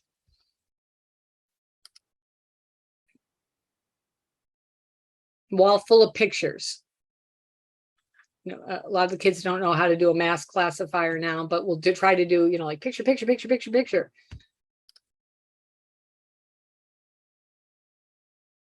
Train full of people. Refrigerator full of food. Restaurant full of people. And after each picture, having students take turns. How would you sign this? And we let the kids talk amongst themselves to decide which would be the best representation of how you would sign that concept. Sky full of birds. And think again, your brain should be jumping ahead thinking, God, that would be a hard English sentence to read. Kids would be full of birds in this. But if you do the concept work first, it's easier. So the arrow pointing to full moon, what a full moon means. And every teacher scheduling looks like that, just full of things to do. And then we talk about, okay, what concept was unifying all of those? Again, this is a language neutral concept. No ASL, no English words. It's done in this animated way. So we'll say all those videos, some entity, something, some container, a room or a bag or whatever it was just, saturated. In English, we call this FULL. So now let's look at some English sentences and tell me how you would read it and then translate it. And, if they don't do that, kids will do things like train, full, like to be full, eating full. Oops. And again, there will be probably words, if you're doing it with younger kids, especially, that they will not know some of the words. And you can definitely help them here with this. I doubt most of them are going to know fridge, especially younger ones. But now, a thing like the moon is full. For deaf kids, will be like, what? The moon is full of what? So that idea of what that represented has already been looked at and talked about. So now to see it in English, it isn't as challenging.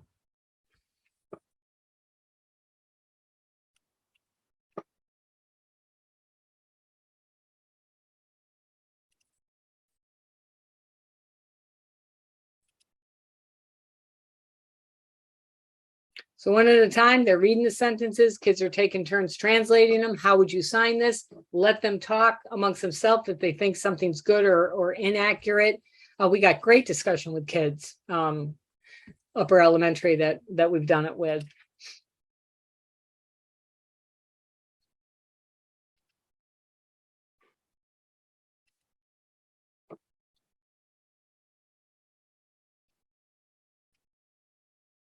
And then the challenge.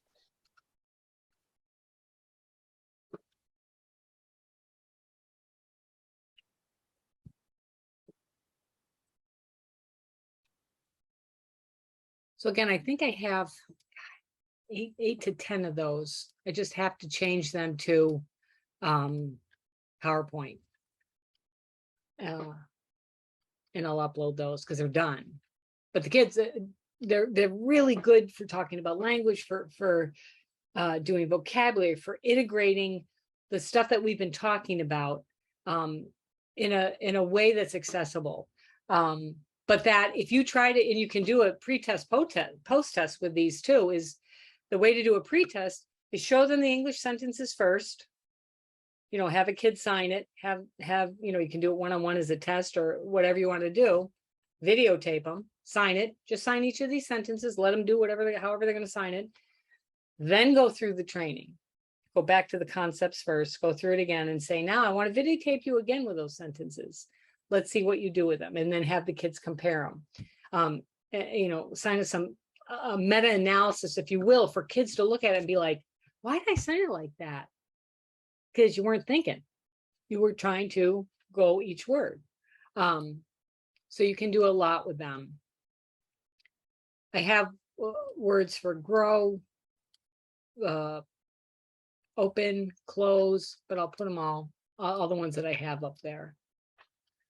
All right. So yesterday we talked again, back to vocabulary for a minute. We talked about some of these words. The concrete words are not hard to introduce. You know, cat, the colors, numbers, hat, mom, dad, baby, eat. These are not hard. It will take some time. They will get them in. But there are many words, especially as you move into year 2 and on, that are going to be really challenging. So one of the words, we made a bilingual template, and this is what we're going to do with Carter Hears. September 9th, Todd and I. He'll do the ASL portion in the morning. I'll do the English portion. So this is what it looks like. So let's say you have a word like almost, almost. Now, if you ask people the frozen sign, how would you sign almost?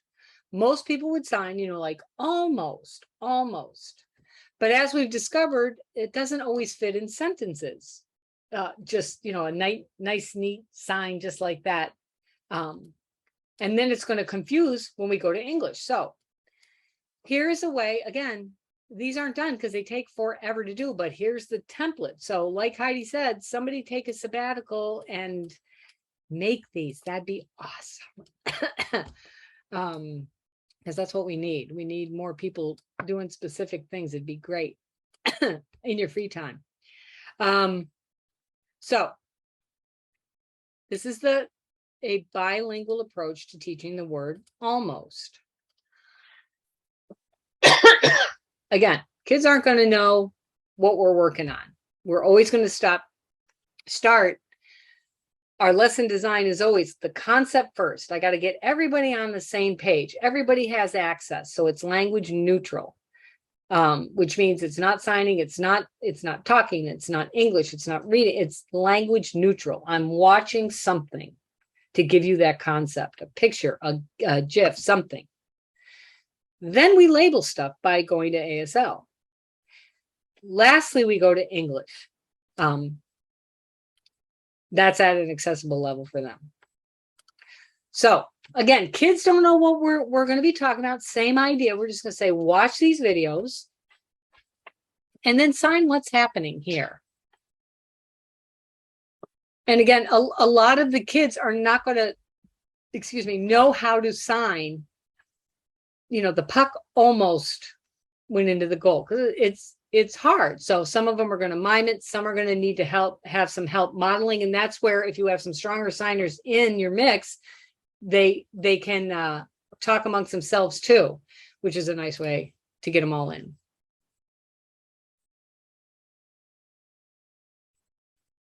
Again, after each video, somebody is signing. What happened here?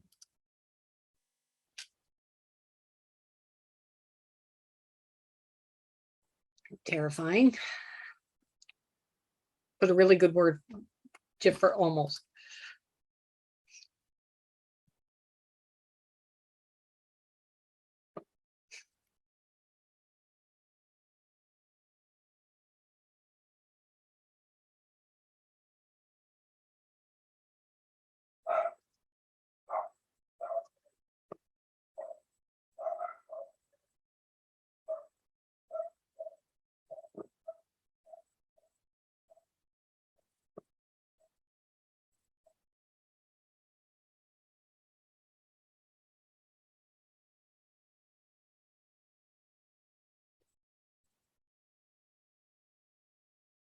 Again with the tree. This almost is perfect for this one.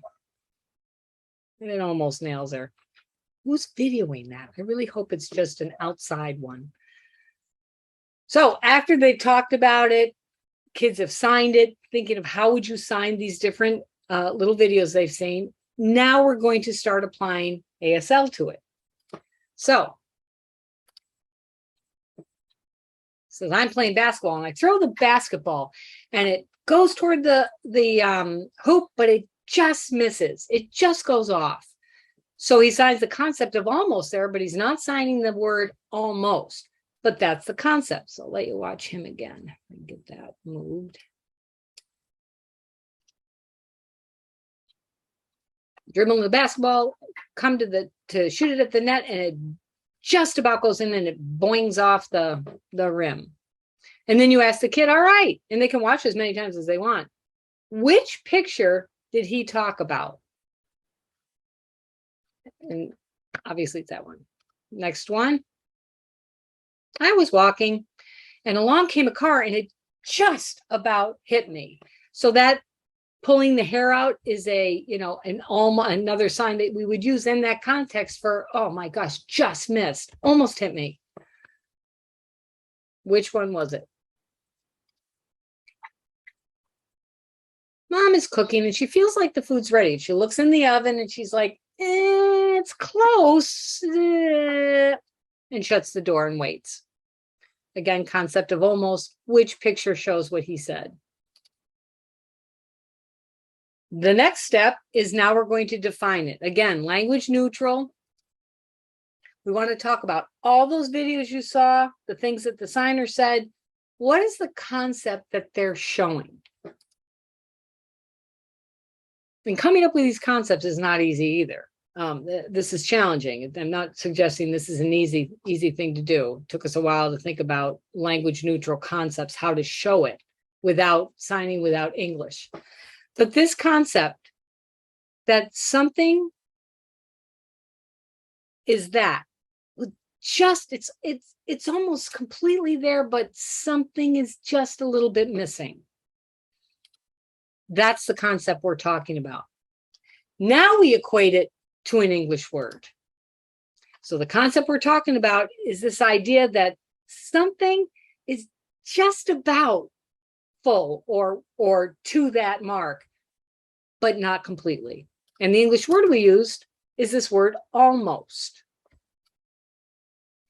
Then we apply that vocabulary concept using ASL. So we're going to show them two pictures. And the kids have to think up how to use that concept of almost in a little scenario they set up. So kids take turn. All right, if you got a batter, you have a ball, using that concept of just about, but not quite, what would you sign? So the kids have to think, like the boy swings a bat, and it skirts off the bat or it just misses. Whatever it uses, as long as that concept is uniting it. Boy in the diving board, what concept of almost? He's just about to jump, but he at the very last minute, he almost jumps, but then he decides, nope, not doing it, or whatever the kids want to do, as long as that concept's there. But it's good because it gives kids time to do the cognitive work of putting concepts together with a unified, specific lexical concept that we're trying to work on themselves, not copying, not regurgitating, thinking themselves. And this is what they really, really need to do tons of. Again, they take turns practicing. We really encourage kids to help each other out if they get stuck, as much as teacher can be out of it as possible, and let them think through these, because it's completely accessible.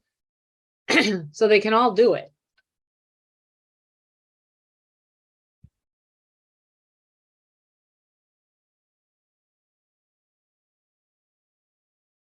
Once we've worked through those, and again, depending on what kind of time you want, there's no time specific. This could take half an hour. This could take an hour. This could take you the week to get done. Depends on your kids. Now we're going to go to the English sentences and ask the kids, read the sentence. How would you sign this? We can't have boy almost fall. Think in your head. We've done all the work already. You saw a girl almost fall and you saw other things. So think, he almost fell. What do you think that means? How would that look? Sign it. And they do great. They do so well when they have time to think about things, play with the language, work it out in their head, and then go to English. They really do good.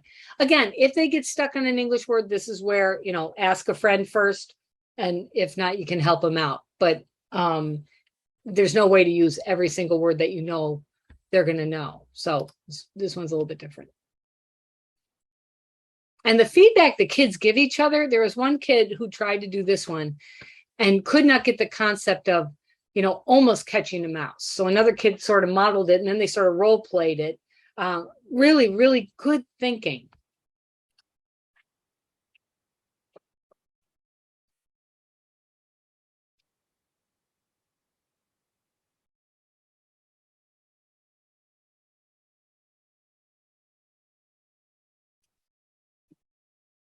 And they are not easy to sign. If we had time and it was a smaller group, we would all take turns thinking about, how would I sign this?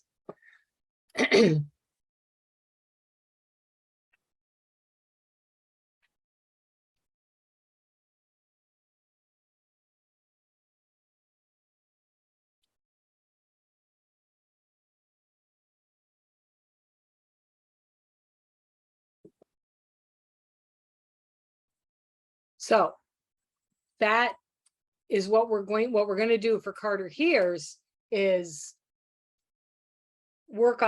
people are going to work on those. I'm going to show them the template. Todd in the morning is going to talk about ASL concepts and vocabulary building. And I'm going to show that bilingual template. We're going to go through that. And then people are going to actually make them and have practice making them. But when they're all done, everybody gets a copy of everybody's, trying to crowdsource so people have stuff when they leave. And I think that's in the chat. Yeah, I know Heidi put that in there. Any questions or comments on the reading, the vocabulary, any of that stuff before we move on to writing? Yeah, so Kristen, somebody had asked, did you find these conceptual gifts somewhere or did you make them? No, we made them. So it's a fall, full, and almost. Okay, and are those available or? Yeah, those I put, if they should be. They're in the materials folder? Okay. They should be, yeah. And then somebody had just made a comment that they're struggling because they love this idea of the gifts, but their school firewalls them. Yeah, you have to make it at home. And that's what everybody always says, that forget the school. You can't get past that. That has to be done at home. Yeah. Okay. And yeah, then no way around it. Then somebody else was asking, so it sounds like they've made some materials that they would like to share. So how do they get those reviewed? Are they reviewed only if she wants to earn money on them, or do you review them just to see if they align with Bedrock? So the three teachers that put it on, Heidi, Haley, and Lisa, I've worked with all of them. And they know the program, they know how the concepts work. They understand the idea of concept to ASL to English and the design. So it's trying to keep it. I obviously I can't control what anybody else puts out there and does stuff. And I'm thrilled that people do stuff, but if I add it to the Bedrock Literacy website. As you know, I've looked at this stuff is, is all great. And if I don't know the other stuff, it's not because it's not great. I just haven't seen it. So Can they submit it? Is there a way to submit their stuff to see they if they can want it to be shared?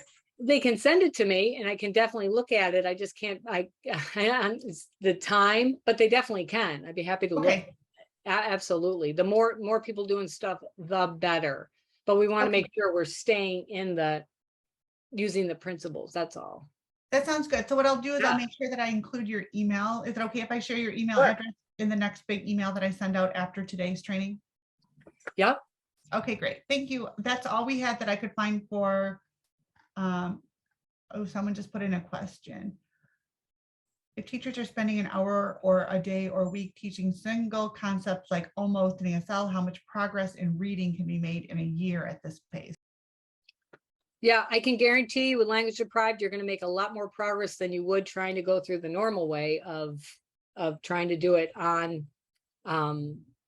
In fact, I'd love to do a research project on just that question to show people, if you do not give these kids time to think and process and move through it, and instead copy, regurgitate, parrot back, zone out, and just do it, I would rather move slower, but get it in there.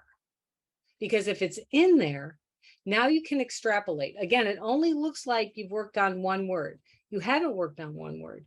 You've worked on a concept that applies to multiple types of contexts, multiple meanings, if you will, but within one type of it. And you've done it in 2 languages, and the kids have had to think about how to express it, do it respectively, expressively. It only looks basic because the English looks basic. But that would be, I would love, I hate doing research because that's not my forte, but I would love to see a research project, but no one's ever willing to offer their class as the control group. But I know, I mean, it does, it looks like, God, this is, how far are you going to get? You're going to get so much farther because the kids are thinking themselves. And that's the difference. Again, it doesn't seem like it. And it's hard because it's not laid out in a nice way, like a curriculum. So the teachers can do, each day it's all there. Again, we're asking people, here's the idea and this does work, but you have to make it. And I get it because that's, who's got time? And that's the hard part. So there has to be other ways to figure out, crowdsourcing materials, getting people together for, learning groups to do segments of the work. And that is the tricky part. And that's why a lot of people will be like, I'm going to fall back on the materials that they give me. Because it is a lot. And I believe me, I totally get it, but it does work good.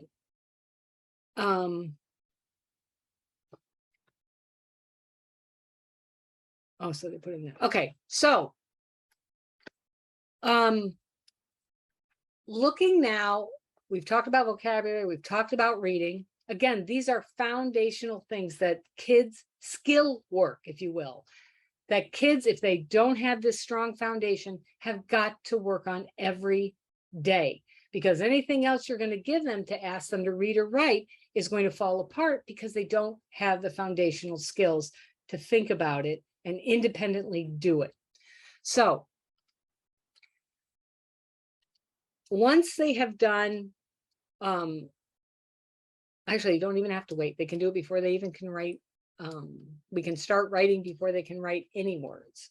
So now we want to look at that third part, writing. How do you teach a deaf child to write if they're not using English phonology to think, sound it out, say it, and then use those sounds to put letters down to make a word?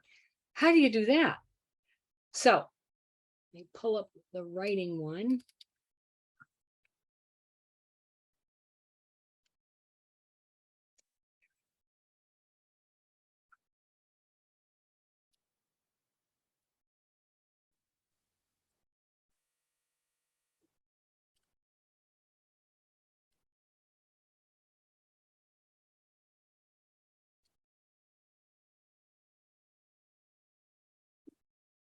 So again, I did not know what to do. I did not know how to teach writing if kids did not use the phonetic, English sounds to letters to words.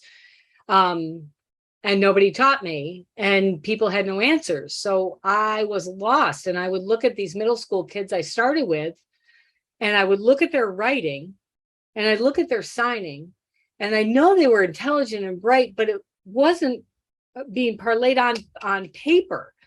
And I was like, there are so many grammatical things that you don't know here. I literally don't know where to start. I had no idea. Also, hate teaching grammar. Who likes that? Nobody. And there was nothing that would guide me to a step-by-step approach, which is where we'll get to the bilingual grammar next. But first, we got to get them to write. Can't talk about grammar if they can't write independently. So what do we know about writing? Let's go all the way back and talk about human beings and writing.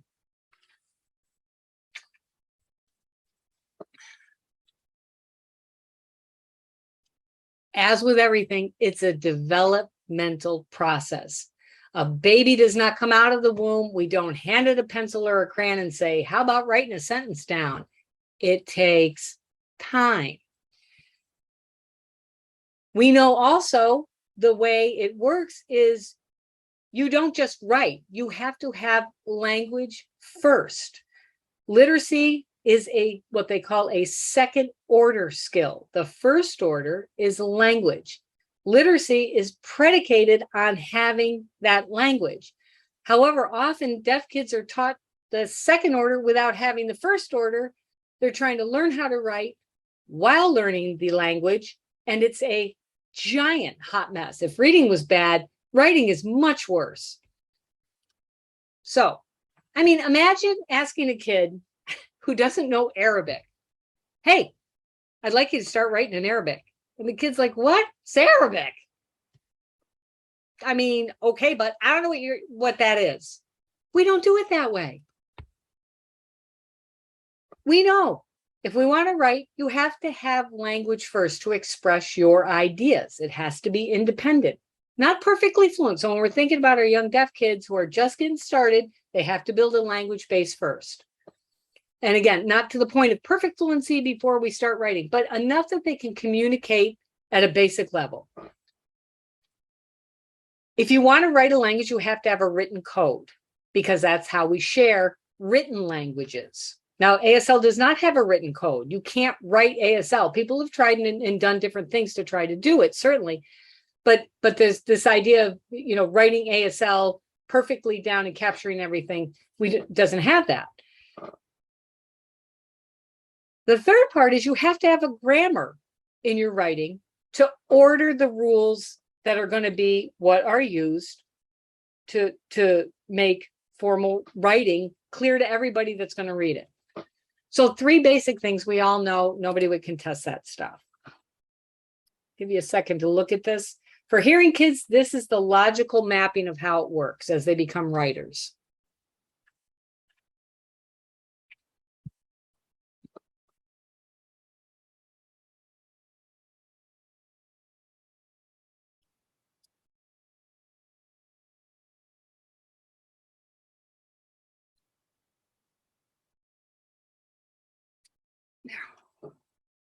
So the baby's born, hearing parents start off talking to it. Child goes to school. They've already heard lots of idioms, figurative language, multiple meanings, all that kind of stuff. Already heard it before they get to school. Already got that surface and deep structure stuff going on. If you remember the little boy with his father saying, keep your eye on the ball, son, those kinds of ideas. Already have all that stuff intact. They get to school.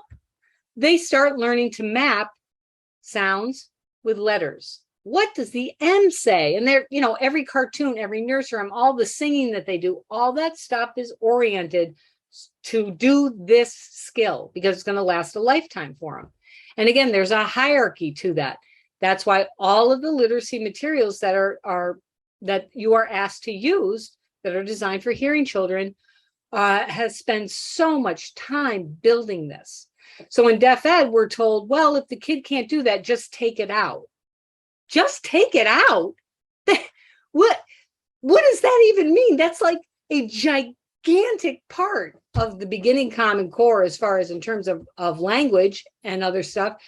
But just take it out. Yeah, but you have to put something else back in that's visually appropriate for that kid. So simply taking it out, not the answer. We need a viable skill to teach them that's a parallel process to get them eventually to writing in English on their own.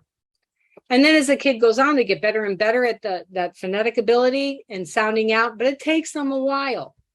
But it's a smooth process from language, first order to second order literacy. They've got it and all the materials they need, hierarchically designed for these kids, all there. So here's an example of invented spelling. Pretty much 99% of 99% of hearing children do this. So little Emerson's teacher asked his class to write a friendly letter, back when people wrote friendly letters, to somebody famous. And this is what he wrote.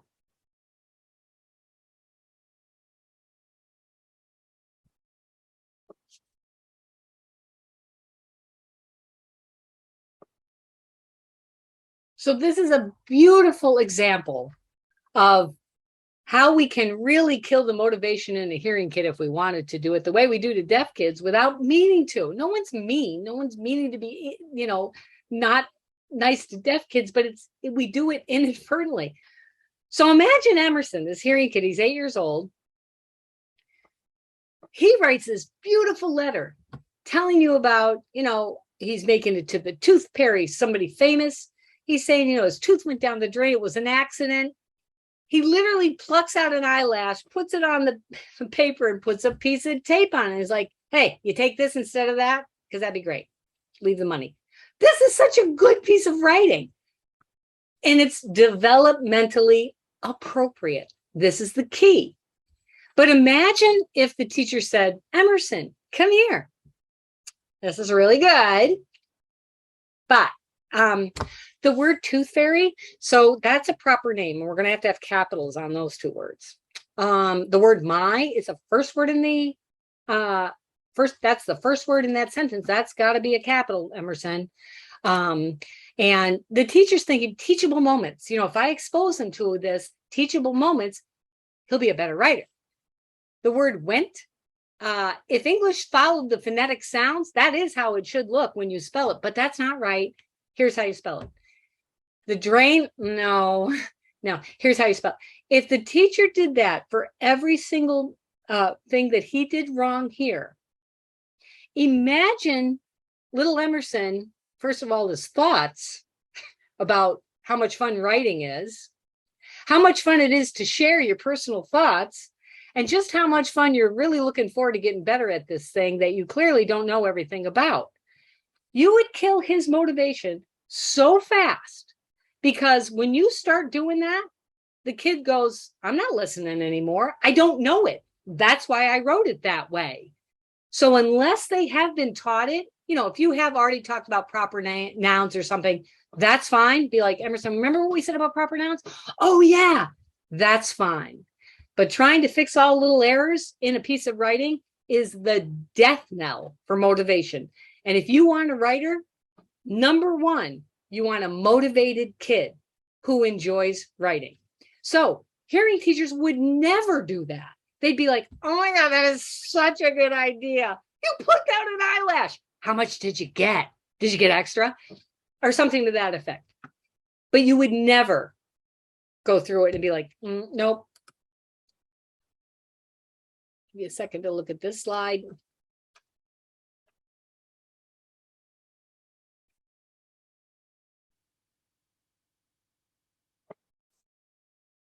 So we know we do this for hearing kids, the developmentally appropriate steps, encouraging all the way, not holding them accountable for things they haven't learned yet by saying, well, it was a teachable moment. I just wanted to grab it, because they know the kid's going to be like, yeah, no. But when we do it with deaf kids, we don't give them an appropriate developmental step for building independent writing. We expect them to use the English, perfect English from the start, either by copying, modeling sentences, whatever it is, or helping them fix it. And we expect them to do this all without a full language in either ASL or English, and without a code to do it independently if they can't use that phonological process in English. We cannot even talk about grammar until the kids can independently express themselves on paper.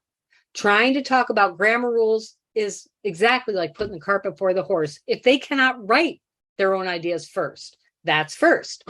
Doing the rules is going to come next. So that comes when we talk about the BGC stuff. This is the basic approach that most people, certainly what I use, I didn't know what else to do, of how we work on writing.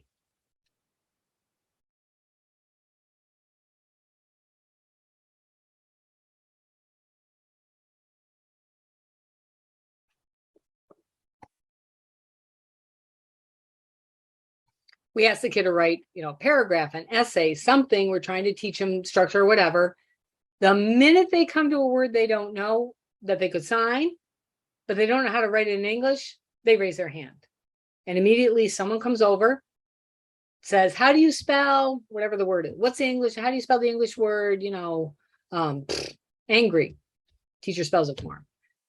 So right off the bat, if you have to do a task, but you can't complete it independently, and every time you get stuck, and you get stuck every single time you have to do it, you have to raise your hand and have an adult come over and help you, you're going to lose your motivation very quickly for wanting to do this more and more. And that's exactly what happens by the time they get to middle school and high school. If they have not had a chance to develop that writing independently over time, using these steps we're going to talk about, they will get to middle school hating to write, resisting when you ask them, writing only a little bit, because they now know they don't know. And they know if they put it on paper, people are going to judge them.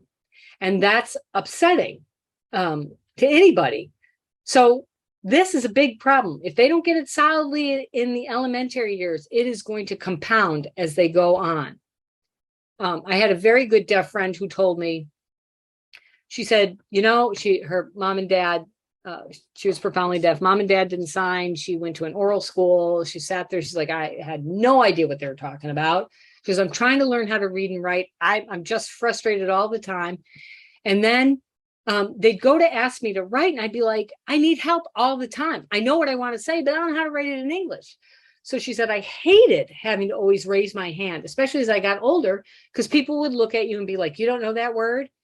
And she said, and I knew, when I put down something, it looked babyish, but it wasn't. My brain was able to think much more sophisticated at an adult level. I just didn't know the English words for it.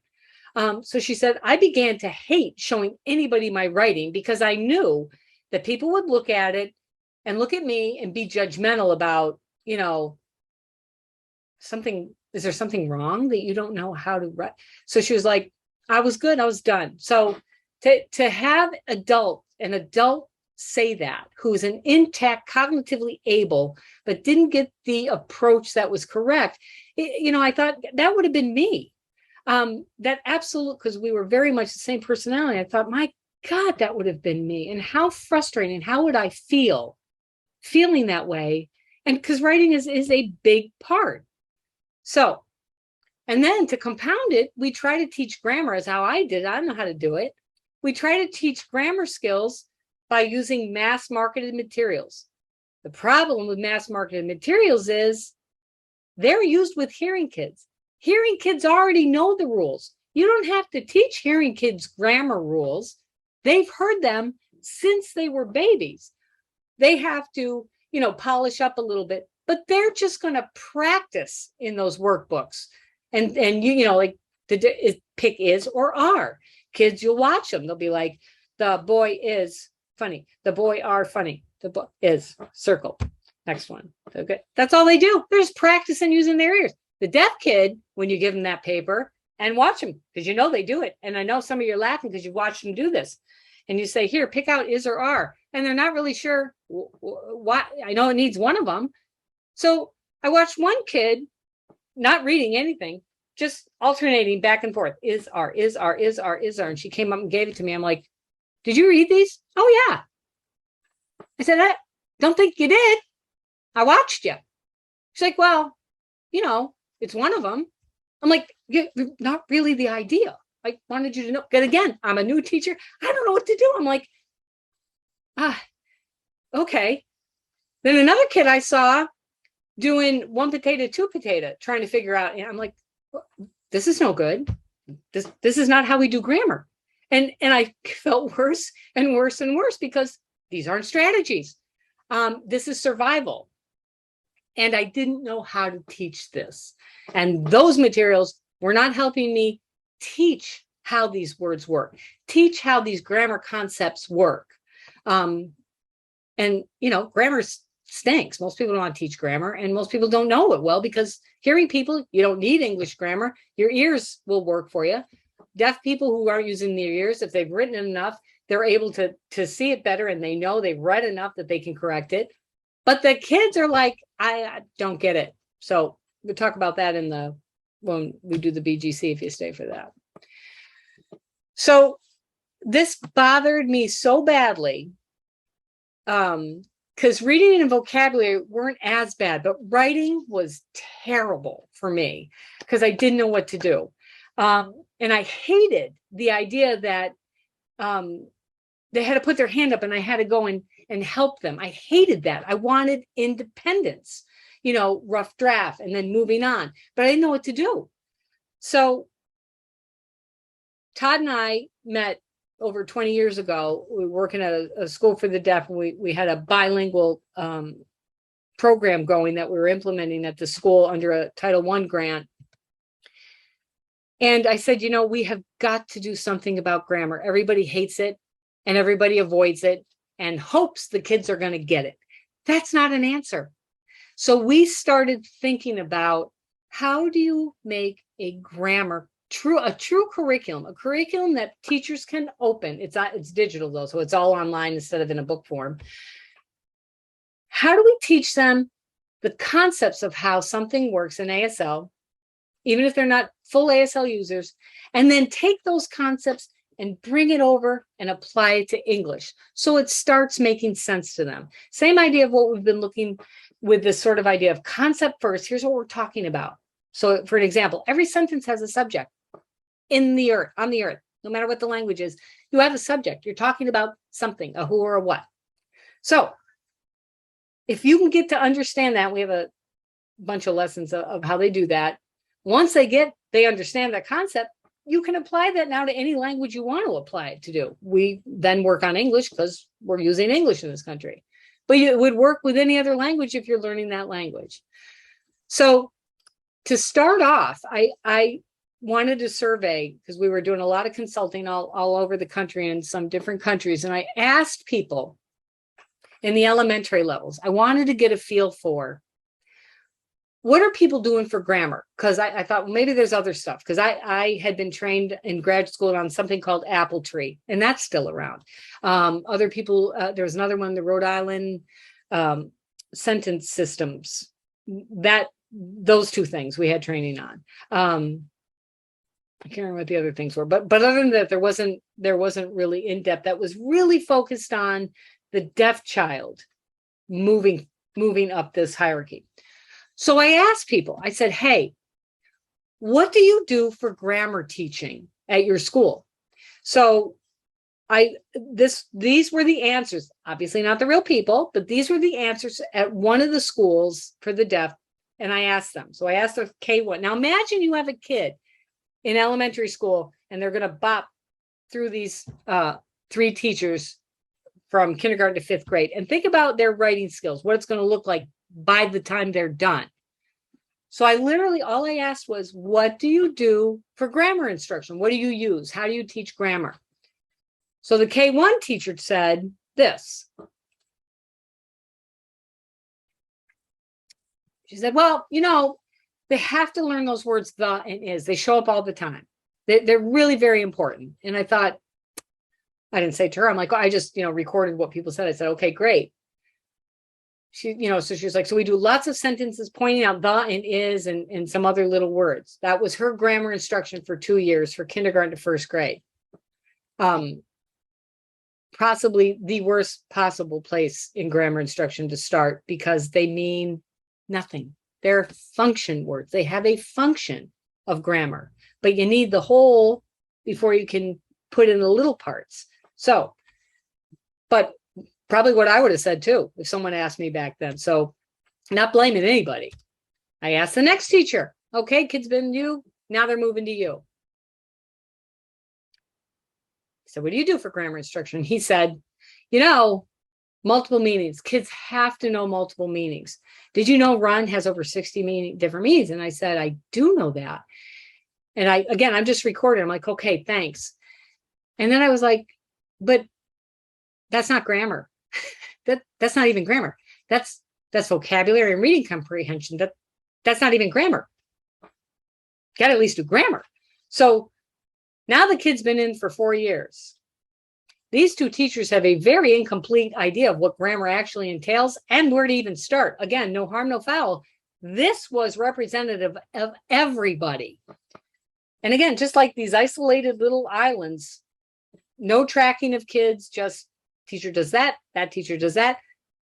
All right, so our last hope, 4th and 5th grade teacher, they get to her. I ask her, I'm thinking, oh boy, I really hope she's got a better answer, because I'm also looking for stuff. But I said, so what do you do for teaching grammar with your kids? So this is her answer.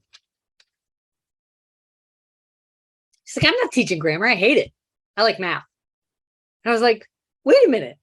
Can you opt out of stuff? Because I would like to have known that when I was a teacher. I would have opted out of stuff that I did not like. But again, I just wrote it down. You're not teaching it? How are they supposed to get it? And again, didn't ask her, but this kind of blew me away as I put it down on paper and looked and thought about a kid. If it was my kid and I'm sending them to school and they're going through 5 years of this, their writing after 5 or 6 years is not going to look much better. They'll have more words, but the rules that they are imposing on their writing for English, they've had no clear instruction. There's sort of just this hope that they're going to get it. So that was a significant, that was a real wake up to me. And even more when I said to Todd, I'm like, we have a problem. And unfortunately, if you had told me I was going to write a grammar curriculum back then, I would have been like, heck no, give me a more boring topic, please. And then that's eventually what we did, but it is not boring and it's fun and the kids love it, which is awesome. It just took a really long time. The other thing that teachers are expected to do are follow the state standards. Again, when you look at writing, that seems, the standards are not bad. The standards are great. But the designers say straight out, we understand there are kids that are going to come to these standards that don't have foundation. You have to build the foundation first before they then work with this stuff to do these products or to work with specific areas. So again, I don't expect you to read this because it's entirely too small, and I made it that way for a reason. However, just a quick glance from the standards. This is first grade. This is the expectation in grammar for first grade, for 6-year-olds. Think about your 6-year-olds. If you teach deaf kids, think about your 6-year-olds. They may all be able to print the upper and lower case. That's not, I have no problem with that one. Can they use the common, proper, and possessive noun forms? Are they able to do, add the S at the end for subject verb agreement? He hops, she hops, all that sort of thing. All of this stuff? No, they're not. So this is almost laughable when you look at it because it's so overwhelming, especially with a language deprived kid, that you go, how? I can work on A. That's about it though. So here's our disconnect between reality and what is put on you to say, but you need to do this. You can keep saying, but you need to do this.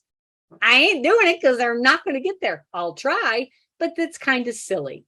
So here, imagine you're trying to work on, here's your grammar lesson for the week, for the day, whatever. And you've taken it out of the standards, first grade. Here's your reference, 1L11. You're trying to teach your kids in grammar how to write verbs that are showing tense. So past, present, and future tense, simple. Yesterday I walked, ED. Today I walk. Tomorrow I will walk. Those three forms. Now it changes when you change the subject, because then you'll have he walks, she, they walk, drops off the S, but all that stuff you're going to cover. Good luck. That's how I felt. I'm like, are you even kidding me? Now, suppose here's an actual example of your students' actual writing. The kid is just, they've read Little Red Riding Hood, and you said, can you write the story independently? That's where they are.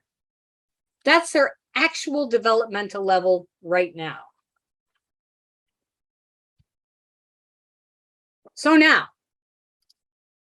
the kid's going to be like, you want me to talk about past, present, and future? What? Because they don't even have verbs. They got one verb. I would suggest teaching verbs before I would work on how you inflect them to show tense, because that comes after. So this is part of the problem. This is what we're up against. And this is why it's nice if you can gather data like a lawyer. When people say, but you're supposed to be working on verbs, show them an example. I understand that, and I do want to get there, and I will get there, but it needs to build. They don't have the foundation. Here's what they're writing right now.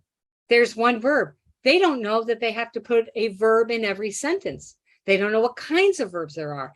I can't inflect and make changes to show time if they don't have the word there. Again, maybe without the sarcasm and being snide, I can no longer do it, but you can. So just to say, listen, here's where I am. I have to build these skills. And if you can get to use the grammar curriculum, you'll see how it builds level by level. And the work's already done for you. You just teach it. You just have it all laid out. We need a sensible plan. You would never hire an architect if this was your house who said, what are your suggestions? What will you do? And she says, yeah, I'm going to paint the living room first. You'd be like, see ya, not in my house, because that'd be stupid. Does the living room need painting? Probably.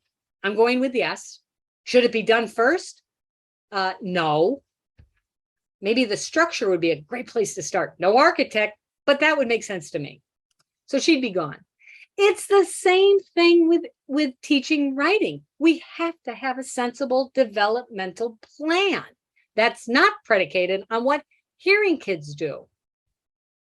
So if this is the child's current level and output, not really sure what they're saying, and she says, well, says I should be teaching plurals. I'm sure they need plurals.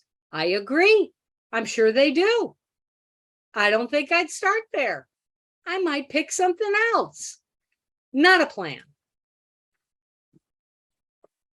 I'll give you a second to look at this.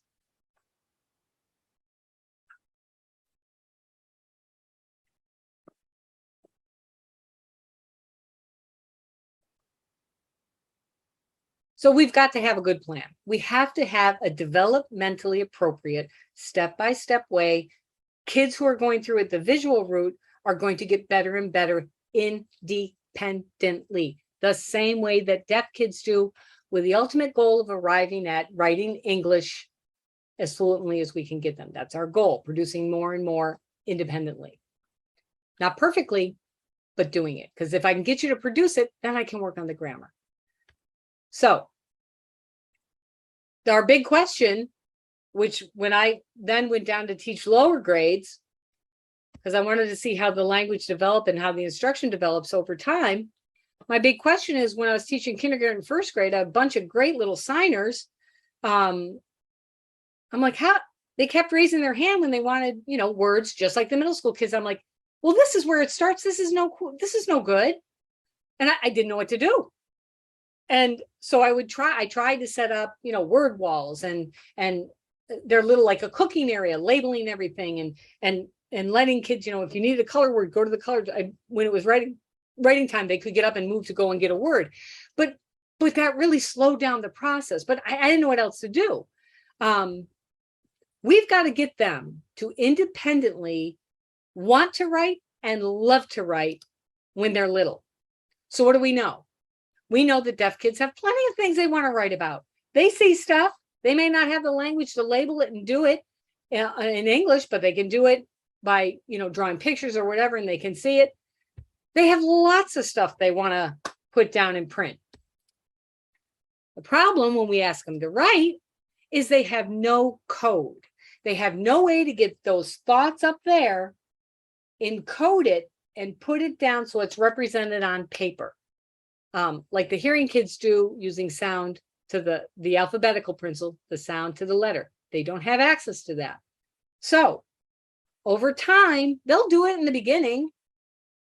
But as they get older, like we've talked about, they hate it. And why wouldn't they? So, and this was actually what my dissertation was on, because a kid in my classroom, a little guy did this himself, came up with it, not me. He came up with it. The first thing we got to do is get them to use a code. I didn't say English, but we need to get them to way to encode. Writing is encoding ideas. Hearing kids encode ideas by changing sounds to letters. Deaf kids, through this process of don't really have time for the full story on what this kid actually did, but he's the one that came up with it, not me. I saw him do it. You know what? Let me give you the summary of it. Little kid born in the Philippines, in an orphanage, laying in a little crib, bunch of kids there. He's deaf, profoundly deaf, no stimulation. 2 years. Woman from parent, mom and dad from the Boston area, fly over to the Philippines, adopt him. Don't know he's deaf, bring him home. Nurse is very busy in there. They cannot cover everybody. They can't, they're feeding, they're literally making sure they stay alive. That's basically all they have time. They're totally overworked. So she brings him home, finds out he's deaf. Immediately, doctor says, send him to the oral school. So she does. She knows nothing about deafness. Why would she? Brings him. She's already like, wait, he's deaf? What happened? So she's dealing with all this stuff that hearing parents have to deal with while trying to figure out what's best for this kid. Listens to the doctor, of course. Takes him to the hearing school. Takes him to the listening and spoken language school. No signing. He stays there for a couple of years. Not much improvement. Now she's starting to see behavior problems. So now she doesn't know what to do. They do a analysis on him. They're like, this kid really needs more of a total communication program. So they move him to another school where he has SimCom, signing exact English. Another year goes by, literally stagnating. Behavior getting a little bit better, but not much. Academic, nothing. But he loves to draw. He's drawn and drawn and drawn. He learns his letters. He learns A to Z, writes that. He learns numbers. Can't read, can't write other than just single letters and stuff. Great. 5 years old or 6 years old by this point, mother's like, he's 6. He's got to do more. He's not talking. The aides haven't helped him. This was before implants became a big thing. I don't think they would have worked great on this guy. So she's like, I don't know what else to do. So she comes to our program. It was a mainstream program, but we had a resource room where the kids stayed most of the time. It was a big program. And kids went out for some mainstream things. So she meets with me and my friend I told you about, the other deaf teacher, who was my para, who I absolutely loved. So she comes into our kindergarten class and she's like, kindergarten K1 class, and she's like, well, she tells us this whole story. And she's like, so, I thought I might as well try ASL. I was like, oh, well, that probably just made her feel really good, made me feel like crap because she's my friend. And also you just denigrated the language so badly without knowing. Of course, I don't say these things, but I'm like, oh, we're really glad he came. I think he's going to do great. Well, let's give it a shot, knowing he's going to take off. So he keeps trying and stuff. The first thing I did was set him up with that deaf teacher to do language-based, really therapy is what it was, every single day, getting this kid some clear communication so he could express wants, needs, that BICS communication stuff, the basic interpersonal communication. Within 3-4 months, she had done such a good job. He's ready now to move on. So I was over teaching the other kids, and she was teaching, they had been working on lots of storybooks and stuff, and he would then tell the story. But we wanted him to start writing more. Now, again, he drew and drew and drew and would put letters all over everything.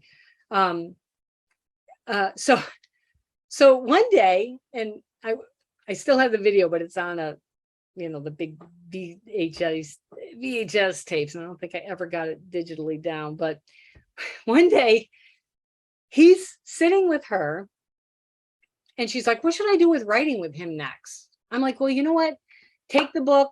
And we used to put it on a copier and cover the words and print it out, staple it, and give the kids the book so they'd rewrite the story, so to speak. So I said, do that and give that to him. Let's see what he does, because I'm curious what he's going to do next in his development. So she gives him that. And she goes to sit down because she's like 15 months pregnant and quite tired at this point. So she's watching him as he's reading the story out loud to himself as he starts to write it. And he knows the story, he's done it. So I'm over teaching the other group, and I feel this deaf pound. She starts pounding the floor. So I look up at her, and all the kids I'm teaching look up over it. She's like, hey, look. So all of us look over at this little boy, and he's got his back to us, but I can see what he's doing. He's got the book in front of him, and just like a little hearing kid would do, starts telling himself the story. And if you're a little hearing kid and you're trying to write, you go, the water was frozen. The water, and you sound it out as you write it. Frozen, frozen. And that's what they do. It's exactly what he was doing. Parallel process, only he's signing it. So he's like, the story was about a farm and a duck and a fish who lives in a pond that are friends, and the duck comes out during, it's winter time, and the fish is down in his little bed, and that's the point that I saw him at. So he's saying the duck comes to the frozen lake, and he's like pounding on it, like, hey, wake up. The fish, so he's reading, he looks at the picture, it's a picture of the fish in the bed with his, like holding the blanket up to him. So he looks at the picture, and he becomes the fish in the bed, and he's holding it. And then he looks back at it, and he's like, he wants to write sleeping, like the duck is sleep, or the fish is sleeping. So he's looking at his fingers, and he's like, open eyes, shut eyes, open eyes, shut eyes. And he's trying to decide what he's going to put down to represent sleeping. So he looks at it, and he starts laughing to himself. It was so cute. And he looks at it, and he goes, he decides on a Q. He could have put an L, but he puts a Q down, which means sleeping. His eyes are shut. He's sleeping, and he puts it down. And then he holds the blanket up again, and he looks and he goes, in the water. The fish is sleeping in the water, and he's like, water. And he looks at his hand, and he puts down a W. So he's encoding his thoughts. He's doing this independently. I'm standing there about to cry. The hair on the back of my neck is standing up. I've got goosebumps. And I'm looking at my co-teacher. I'm like, this is the holy grail for writing. What he's doing, I've never seen this. Have you? She's like, never.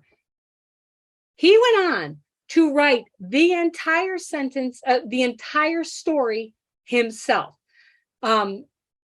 Unfortunately, you know, when you feel like somebody's watching you, so you look around. So he looks around. I can no longer teach because I'm like fascinated watching him do this himself. And he like looks around. He sees everybody looking at him. He's like, "Finish, knock it off." I'm like, okay, no problem. Pretend to go back to teaching. And then I'm like, Robin, we got to get my other teacher, I'm like, we got to get this camera set up. From then on, that kid became what was my dissertation on cracking this code for encoding developmentally appropriate writing for deaf kids. So the first thing we're going to do, and he did it naturally. I didn't teach him. I wouldn't even thought of it, but it was perfect.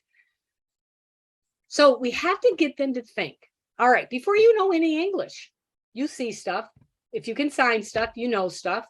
You know, mom always comes to that sign. You may not remember what the letters are, but you know, every time she comes to it, hopefully, she stops. So it must mean stop. So you look at your hands and you decide, how can I write that?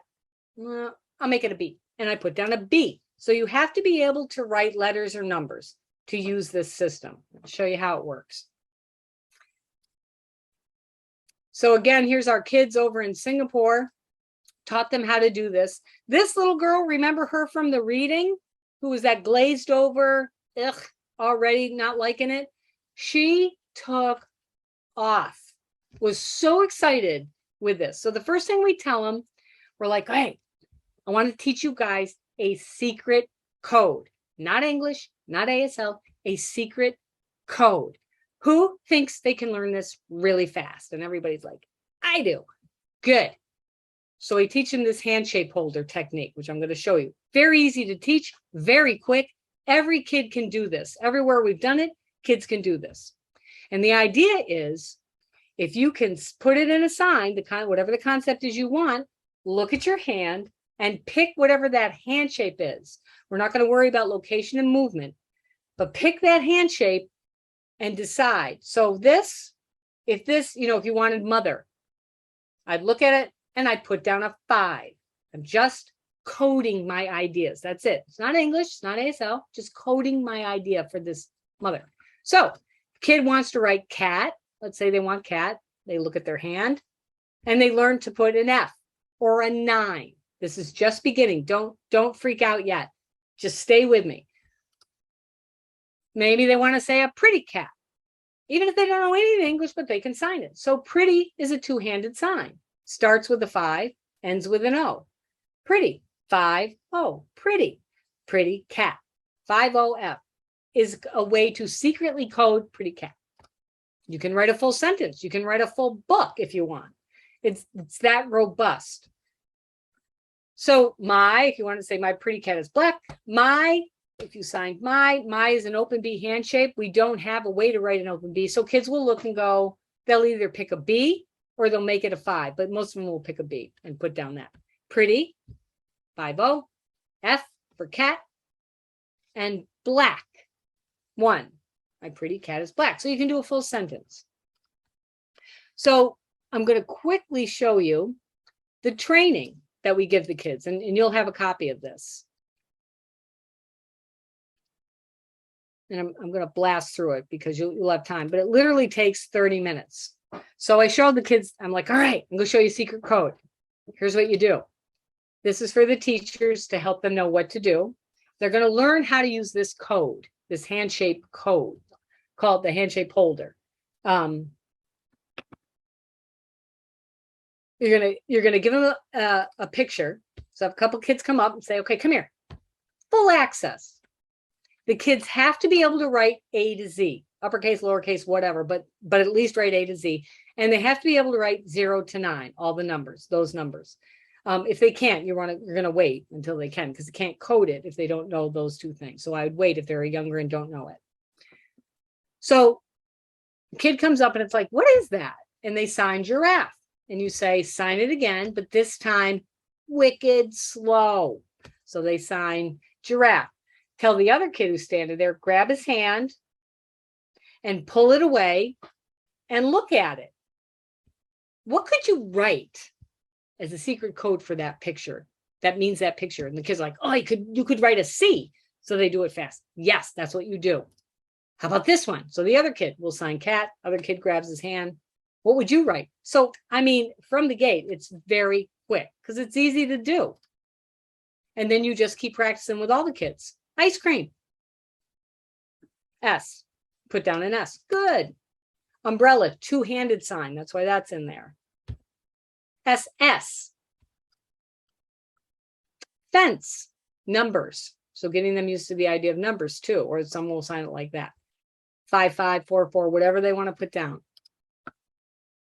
Mirror. I don't want circle. I'm trying to get mirror. So they use that like a curved hand because there's no perfect representation for that. So you tell them, well, you decide, what do you think? What would you put down to code that concept of mirror?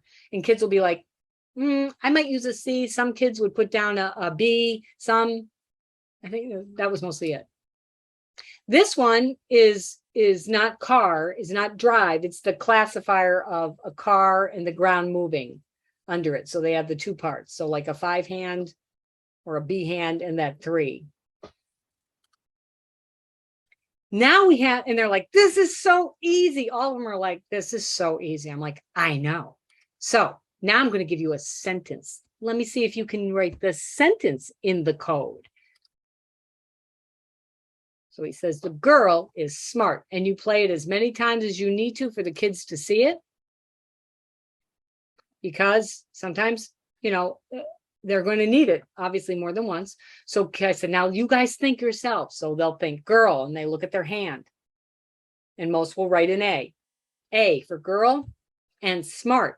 We picked every sign in here has a reason because we're trying to make them make decisions. So the word smart is a tough one because it's a 25, it's this hand shape. And this hand shape, kids have to decide. Some kids will make it an 8 and some kids will make it 25. We'll write down 25. But it's up to them because it's not a perfect way. It's just holding the idea of a concept while they're writing. So that's all we're training them to do. The apple is red.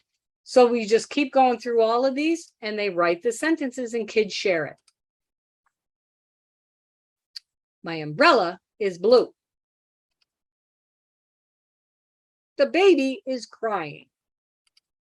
And again, you don't want to watch, some will go to draw a picture or they might use English. You're like, no. Remember, not those. A secret code. We're using a secret code for this. And you want to get, because this is the training to get them, it's going to be the intervention later when they get stuck. The tiger is sleeping. The man fell down. My dad's umbrella is black. Oops. They all do it well. They have no trouble. And they love showing each other. They do this fast. I've only had one problem in hundreds of kids I've done this with all over the place. And then after they do the sentences, we'll say, okay, now I'm going to show you a short movie. I want you to write what happens on your own. You make up the sentence or sentences.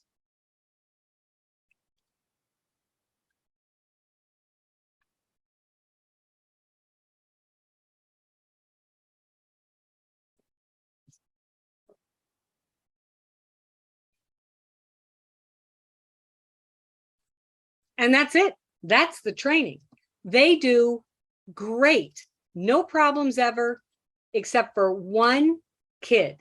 One kid, he was autistic, and he refused to write in a code. Absolutely refused. He's like, no, I want you to tell, very robotic, his speech and stuff. He had some good speech. He's like, no, I want the English word. I'm like, but we want your ideas first. I don't want to have to keep telling you. You put your ideas first. This is the idea. No, I want the English word. He was the only one. I couldn't get him past it. Everybody else, not a problem. And literally hundreds of kids. So this is the first day of training. I've taught the teachers how to do it. They're not telling them how to code it. No English words, no drawings, no ways, just the hand-shaped code. the kid is going to write. So the only thing the teacher is doing here is helping the kid see what they want to sign and to organize it for them, because it's literally they're just getting started learning how to use this code. So he's like, okay, here's your dog, right? That's that first dog. What's that? The ice cream. He's licking it. Right. There's the dog. Here, give me your ice cream over here. Here's the dog. What does the dog do? What is it? You be the ice cream. Here's the dog. Be the ice cream. All right, here's the dog. He comes over and he licks it. All right. And that's done. The second dog, what does he do with that ice cream? He gobbles it down.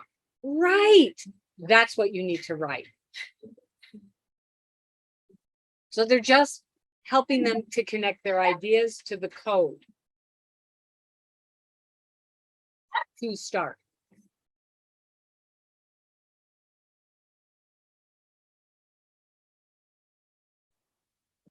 It's also sequencing their ideas in writing. It's doing actually linguistically more than just what it looks like nothing to the naive looker observer of this.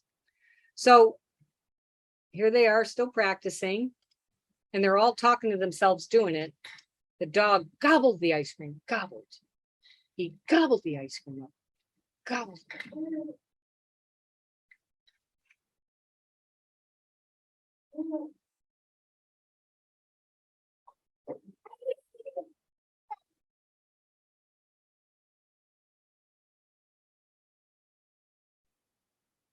So again, they're not telling them what to write. They're helping them decide, what do you want to put down for this concept of like gobbled? The next day, we said, all right, now we're going to give you pictures. And we want you to write a sentence for it using the code. No English, no pictures, no ASL, nothing. Just this handshake code. We don't say handshake code, we say the secret code. So he's talking out loud to himself. The giraffe. There's two of them.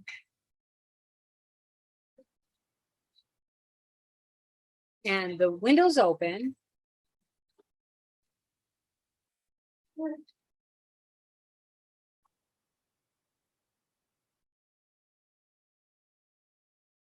And they stick their heads through the window. He uses a classifier to show them sticking their heads through the window. And they gobble up all the food.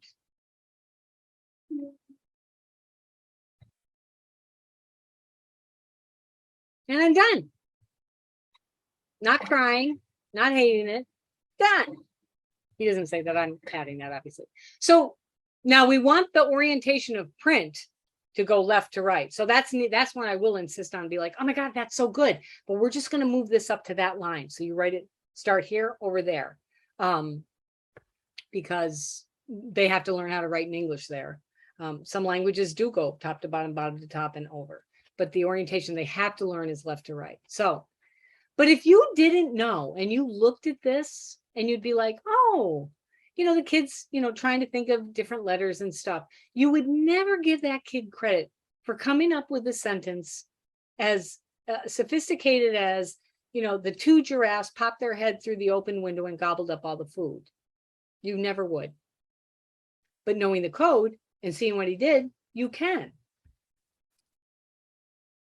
Now, watch this little girl. It kind of cuts off at the end, but I'll show it again. This is a little girl who hated the reading and just was like zoning out. And her teacher told me, she hates writing, and she's only 8, hates it. So she loved this. So she's trying to figure out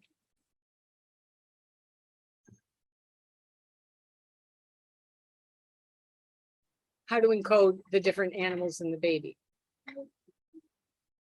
She goes, I want to put excited. Hey, how would you write excited? I think I'll put an 8 for that, excited.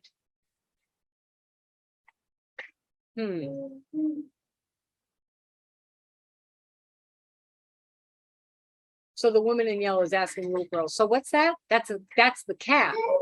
Right. So what are you using for cat? Back to the girl in gold, independently working. What's this 9? That's the cat. What's the next one? The mouse.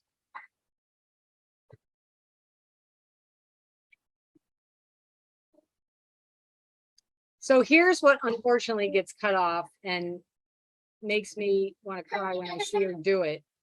She signs, I don't know if you can see it. She says, I'm so smart. I am so smart. And look, looks a little different from the kid who was standing there going, 3 trees? I don't know. Are we having pizza for lunch? But look at her now. That's what we want. And kids saying, I'm so smart. I'm so smart. So I took the dissertation. I did a research project with a bunch of kids and adults to see. We knew it worked, but we had to, obviously prove it. To say, can we take this phonological piece of ASL, this one piece? It's not the whole thing, so it's not a perfect way to represent the whole idea. It's just a piece of it. But will it be useful in doing developmental writing with kids? And it was. So the instructional piece that came out of the dissertation was this daily quick write. And daily means daily. If kids don't do this every single day and only do it once in a while, they're not going to get better and better at it. Like anything, if you don't practice, you're not going to get better. So the goal is for this daily quick write, and literally 10, 15 minutes tops. The goal is we want kids to become independent writers, that they believe they can write anything they want to by using a code if they get stuck. And also that it's fun to do and it's their thoughts. But they will also understand that over time, writing is a process. It is for hearing kids. It is for deaf kids. It's for all human beings. It takes time to get better and better at this. So these are the steps of how we do it. I'm sorry, these are the objectives. I'll give you a second to read them so I don't have to read them out loud.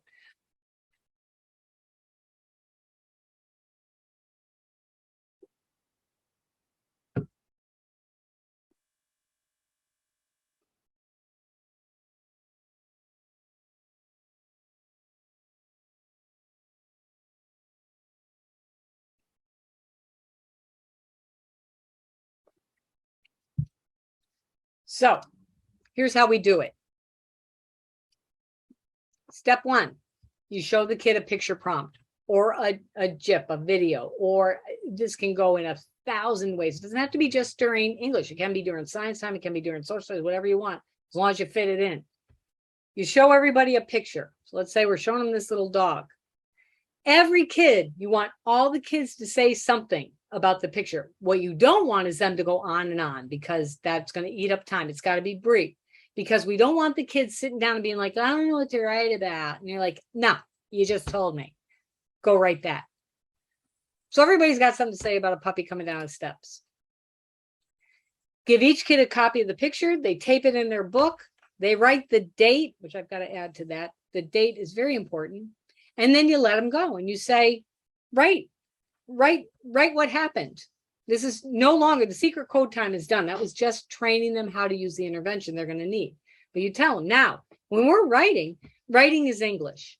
We write in English. So write the word, when you're writing, use English words. But if you get stuck and you come to a word you don't know, but you know the sign for it, remember the secret code that we learned? Use the secret code to get your idea down and keep writing. Do not raise your hand. I'm not coming over to spell anything. These are all your ideas.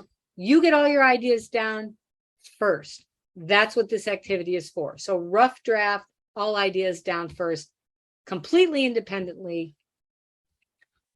It doesn't take long for kids to get this. So this kid wrote, dog down, go, V, period. Open, BB, dog want, period.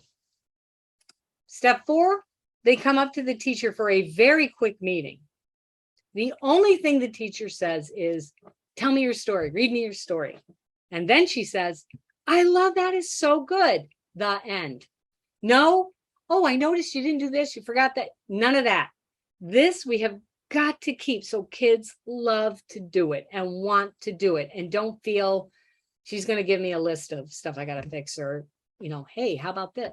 Just like little Emerson, the hearing kid, you leave it alone. This is independent. I love this. The only intervention that the teacher is going to give, the only teaching part is you say, all right, if you use the code, I'm going to put the code on the other page, not on their writing, on the other page. So I'm never touching this writing. On the other page, I see you used a V. What does that mean? And the kid says, the stairs. So I use V, down the stairs. On the other side of the paper, you write the V for this context that the kid wanted. You say, here's what it looks like in English, and you write it. And you tell them, okay, now, let's say in a couple of days, you're writing about a picture that has stairs. You want to write stairs again. Don't put down V. I want you to come back to this, look for that English word, and take the English word and put it in. So day by day, they are being exposed independently to what they want to write. It's completely kid driven, and that's what we want. That's what keeps the motivation up, and they can all do it. And then, BB, I see you put a B. What is that? Like, the door. He wants to go out of the door. Like, oh. Because again, B's alone are not enough information. So, and this is why you have to meet very quickly, because tomorrow the kid's gonna be like, yeah, I don't know what the B's were. Because there's not enough information. It's not a perfect system. It's not meant to be. It's just a way to hold the thought. Just like the kid who's doing sounding out words, but not getting them right. A kid who writes WHINT for went. Not right, but it keeps him going. He doesn't have to raise his hand. How do you spell that? They keep going till it all gets down. That's the activity. That's it. Every day for 10 minutes, if you can do this, I promise you're going to get kids who actually like to write and will do it more and more and more from you. If you can start when they're little. It's a hard sell when they get older, because they'll look at the hand shapes and be like, I don't do, that's not English. They are so scarred that they don't want to do it, which is unfortunate because it works really good. So this is something that dog play fun. So the dogs are playing and having fun. Dog 15 love. So sign the you ask kid, what's 15? And he's like, leaf. 1-5 leaf. Dogs are love playing in the leaves. 5-0 he used for pretty leaves. So dogs are playing and having fun. The dogs love the leaves. The leaves are pretty. That's basically what he wrote. All I'm going to do as the teacher, after I say I love that, you don't need to add a lot because you don't have time, because you got to meet with all those kids. And then you just simply put here's the English words for what you wrote there. I love it. Use leaves and pretty next time when you need it. These are the outcomes you can get and that we have gotten over time.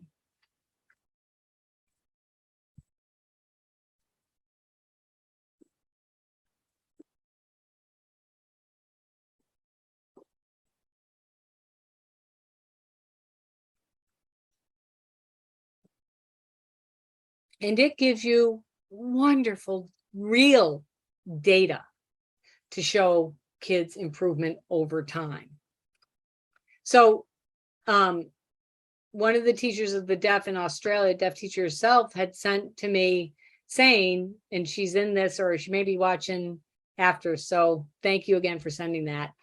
She had said, I got a kid that just doesn't want to write. Any ideas for this? And I said, yeah. And I talked about this. She went back, taught it to him, and then he just kept writing and writing and writing. So I love that. Now she has a new problem then, to, get him to stop writing. That's a good problem. It works across the curriculum.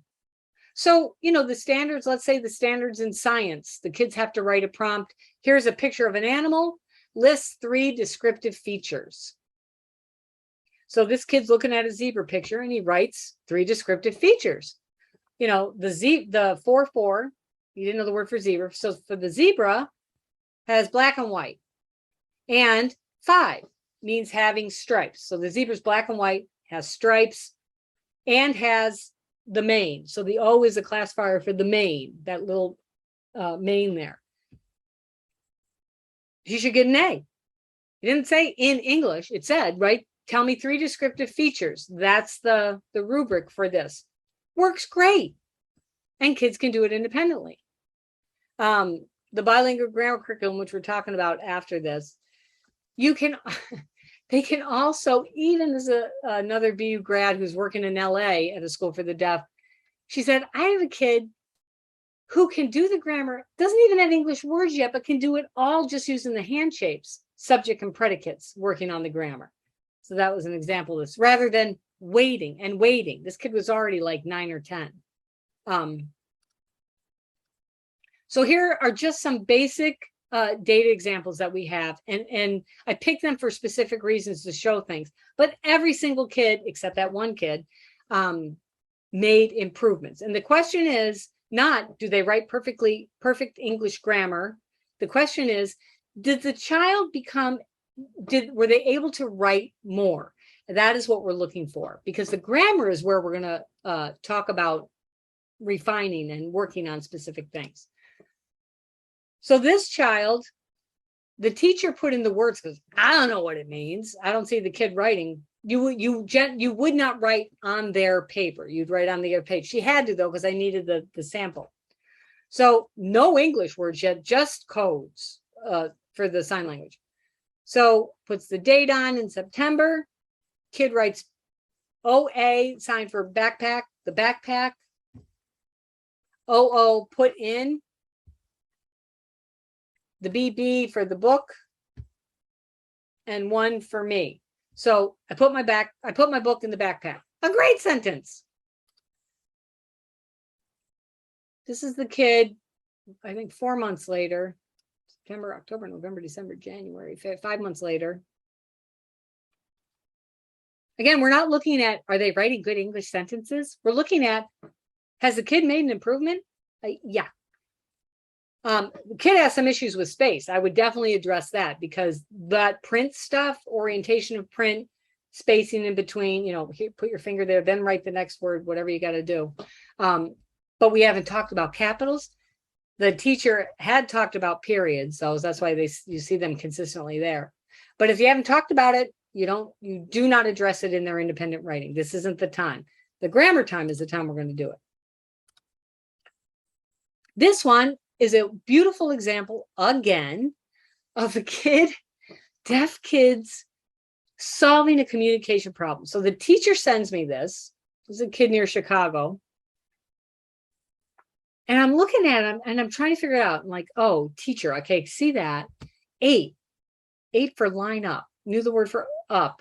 But I'm like, 8, why are they putting line up? Because you don't sign line up. And I'm trying to think of how the kid might have signed it. And then I was like, it's not line. And then my eyes caught the 4s, and I'm like, oh, he added them together. He took 4 and 4 and he put down 8. Like, that's genius. That was genius. But again, if you don't think the way they think, it'd be like, you stuck an 8 in there. That doesn't make any sense. It's genius for solving that. How do I write line up? So I just a little bit. This is the kid 5 months later.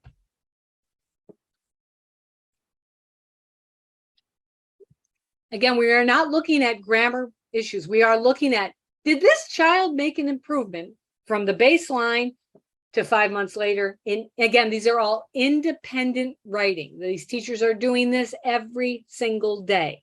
If you don't, you can't see progress that's going to be robust enough, because they haven't practiced it. They've got to do this every day. That's why we limit it 10 minutes. Get a visual timer that kids can know too. Be like, no. If you want to write more at home, awesome, go do it. But we got to, move on to other things.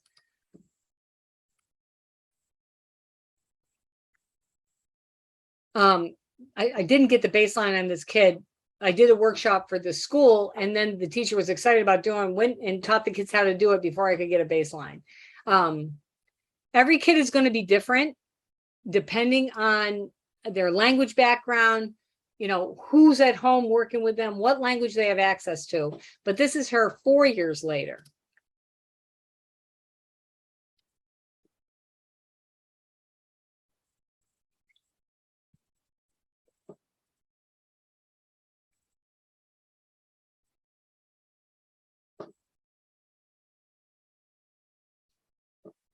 and you'll have the PowerPoint. You can read it more if you want. Again, we're not looking at grammar errors. We're looking at, does this kid think she's a writer? Yes, she sure does.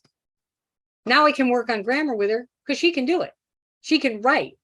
So this example is a deaf child with disabilities, with true language processing issues. But the teacher said to me after the workshop, she's like, I don't know if this will work. I teach, the special needs kids. And I said, if you could just try it, that'd be great. Because honestly, this is what we're talking about. This will give you a window into their thinking so much better than anything else I've ever seen. You can really get their thoughts if you allow them to do this and teach them how to do this. So this kid was very sorry. She made me laugh. She said, I'm watching. The teacher hands out this picture of buttons. I'm thinking, of all the picture prompts in the universe you can pick from, why would you pick a pile of buttons? How was that? I mean, it wasn't a word she was working on. So I was like, why? But whatever. That's what she picked out. So the kid's looking at it like, buttons. And she's like, she's looking, she's saying it, she's like, buttons. There's lots, they're talking about kids are like lots of buttons, lots of colors of buttons. And, so she goes back to her desk and she's sitting there and, playing with her pencil. And she looks down at her shirt and she's like, huh. And she signs the buttons on my shirt. So that's the F going from top to bottom. Buttons on my shirt are purple. That's her sentence. Now, if you don't know, you would be like, oh, she's using F and P's. Yay. She wrote buttons on my shirt are purple. Not writing about that pile of stupid buttons, but I will tell you about my shirt buttons. I was dying. This is her. Now, definitely, and this is where we're talking about true issues. So 2016, 4 years later, this is her. Now she still is depending on handshakes because the retention for English words is so long. But if you looked at the rubric in the Common Core for kids on writing stories, a fictional story, it would be, we want the students to be able to write a story with good sequencing, with a good main character, with other characters, with good plot development, with a conflict, with a resolution. That's the sign that they're able to do it. Let me interpret her sentence, what she means here, because she nails it. So the snowman is playing music on his guitar. The snowman's playing his guitar. The bird says, please stop making that loud music. The snowman says, sorry, too bad. I'm playing this guitar every day. Bird goes to sleep. The snowman keeps playing his guitar. The bird goes to a different home. Again, I nearly wept when I saw this because I'm like, that is one of the best stories I've ever seen written of anybody. You've got it all there. You've got everything you're supposed to have that the Common Core says you're supposed to have in a story. Had she not been allowed to do this every day independently, you would never see development that says she can do these things. Yes, it's going to take a lot longer, but her cognitive abilities to think got strengthened through the process too. So it's more than just, a little writing code.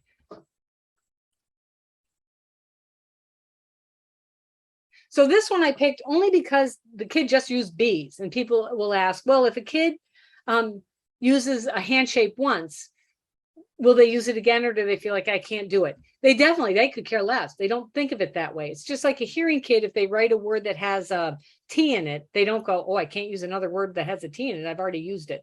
They don't even think of it. It's just pieces of the language. So this kid used all B's. So BB, the baby, again, teacher had to write on it for me because I don't know what, there's, a lot of B's there. I don't know what it means. B for paint. And then the kid, again, deaf kids as problem solvers. I love these examples. Writes, does not know the word for sad.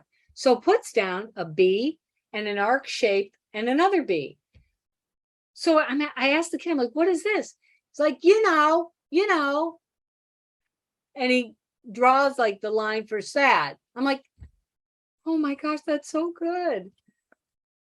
I just love that, how they solve problems to communicate. This is the kid, again, it's 4 years later. Doesn't compare with that other kid who made much more progress.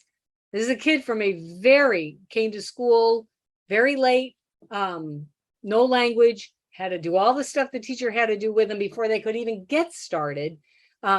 So progress is slow, but is there measurable progress? Yes. Can we work with grammar? Yes. And that's what we're looking for. So just need to stop for a second. Okay. Because we're almost done with this, and then we're going to go to questions. So, but I had to check the time. So we need to push the envelope a little bit, though, because we know what we're up against in terms of time. So we're going to push the envelope a little bit. We're going to give them two things. We're going to give them a dictionary, a limited picture. I tried every which way with this. The picture dictionary book, which I love to give kids. And so think, though, because what do kids do if you're 6 or whatever age you are, if you gave it to me now, and you need, you're writing away and you need a word. And this picture dictionary was organized by handshake. It was beautiful. So, and in fact, I have the copy that I forget what the copy's called before they published it. The author sent it to me. I was like, oh my God, this is so good. So I wanted the kids to use it when it came out. The problem is it's got to stay a short time. If you don't, the teacher will be like, this takes too long. I can't use up all this time. So it's got to stay short because then you'll do it. So we gave, they bought books for all the kids, and I'd watch them, and they would take, after they talked about it, they had what they wanted to say. Then they'd look in the dictionary for the word they wanted. And then because they'd get distracted, they'd be like, oh, I like ice cream. You're not writing about ice cream. And I know, but I like it. This is the kind of thing that would happen, because they're kids. So we're like, no, this is no good. Took that away. You want to use it at home? Absolutely, which is what they did. They sent them home. But we do want them to write some words in English that they're going to use.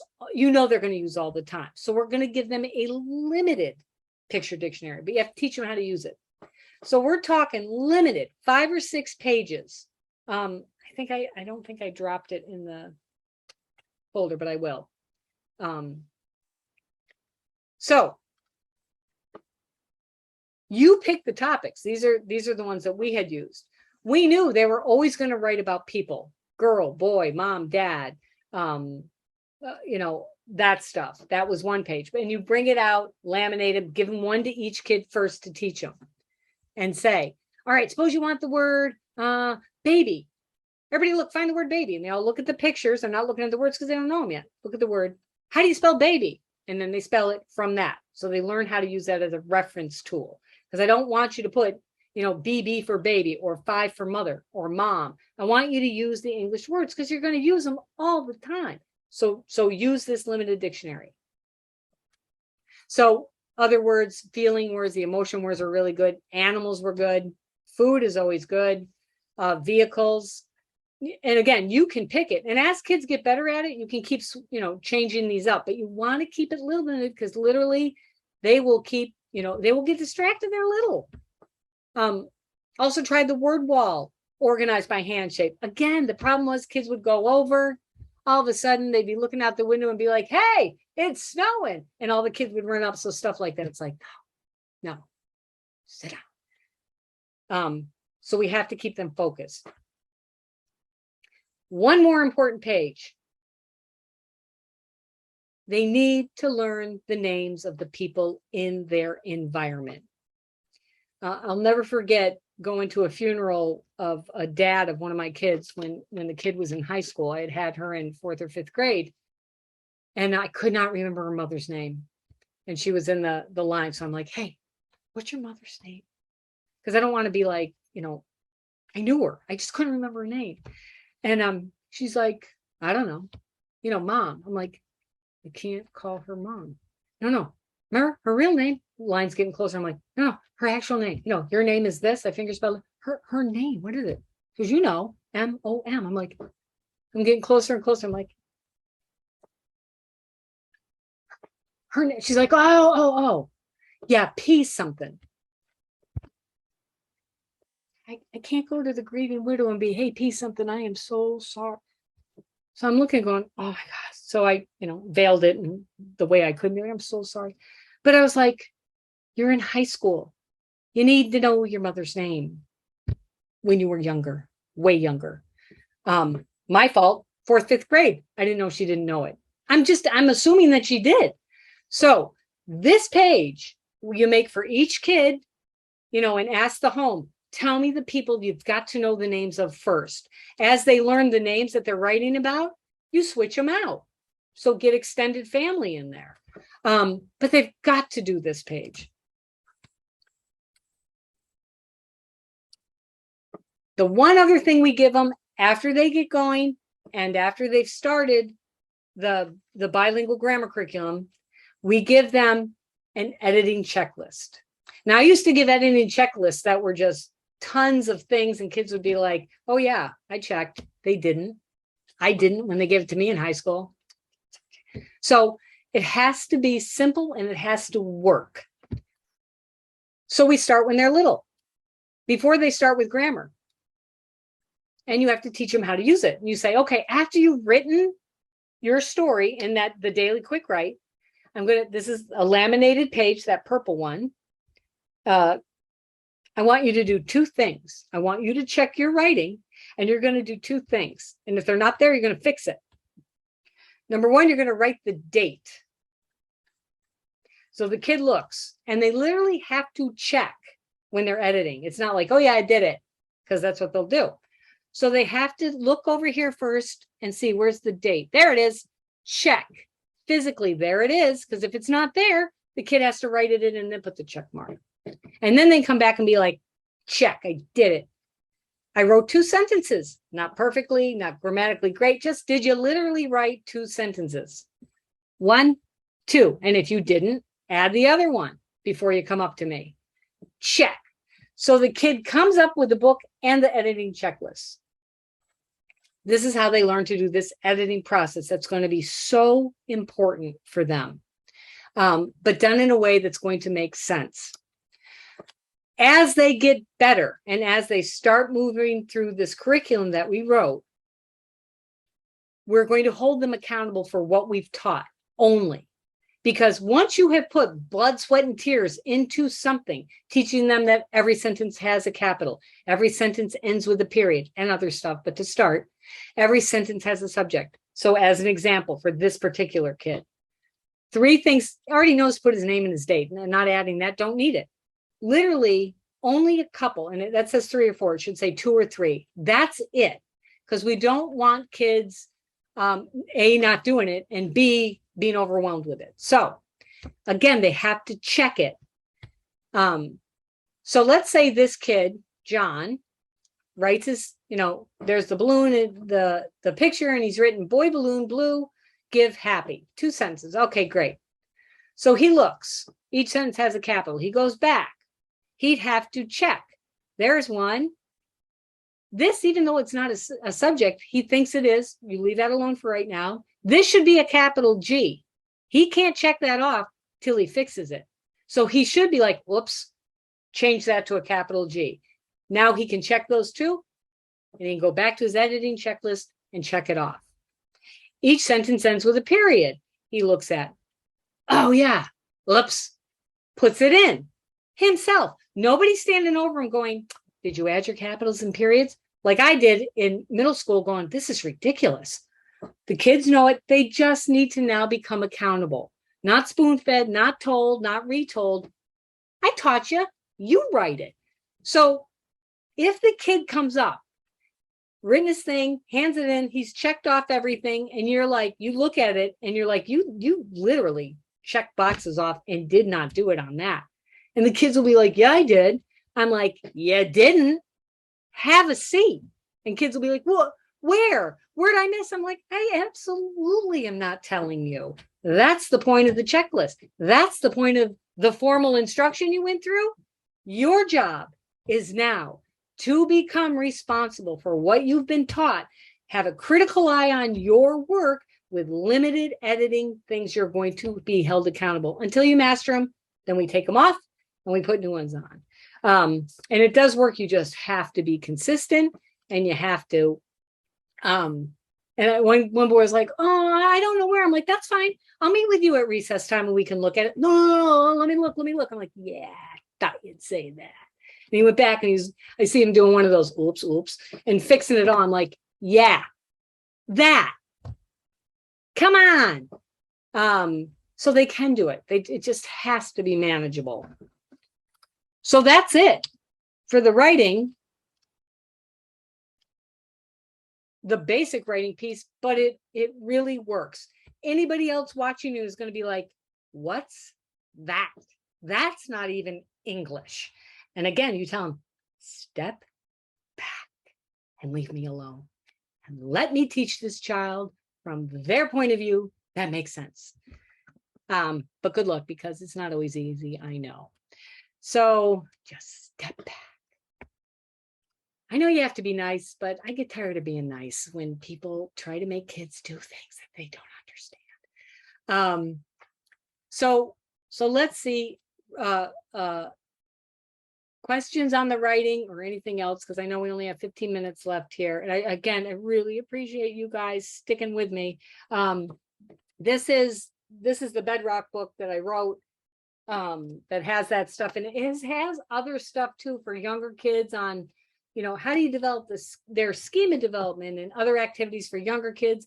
And it also had some basic grammar units in it, because at that time we weren't working on the grammar curriculum, so I wanted to put some stuff in there. But now the grammar curriculum has been fleshed out, but that's all the stuff we've talked about is in there. All right, can you help me read the questions? Sure, this is Jen.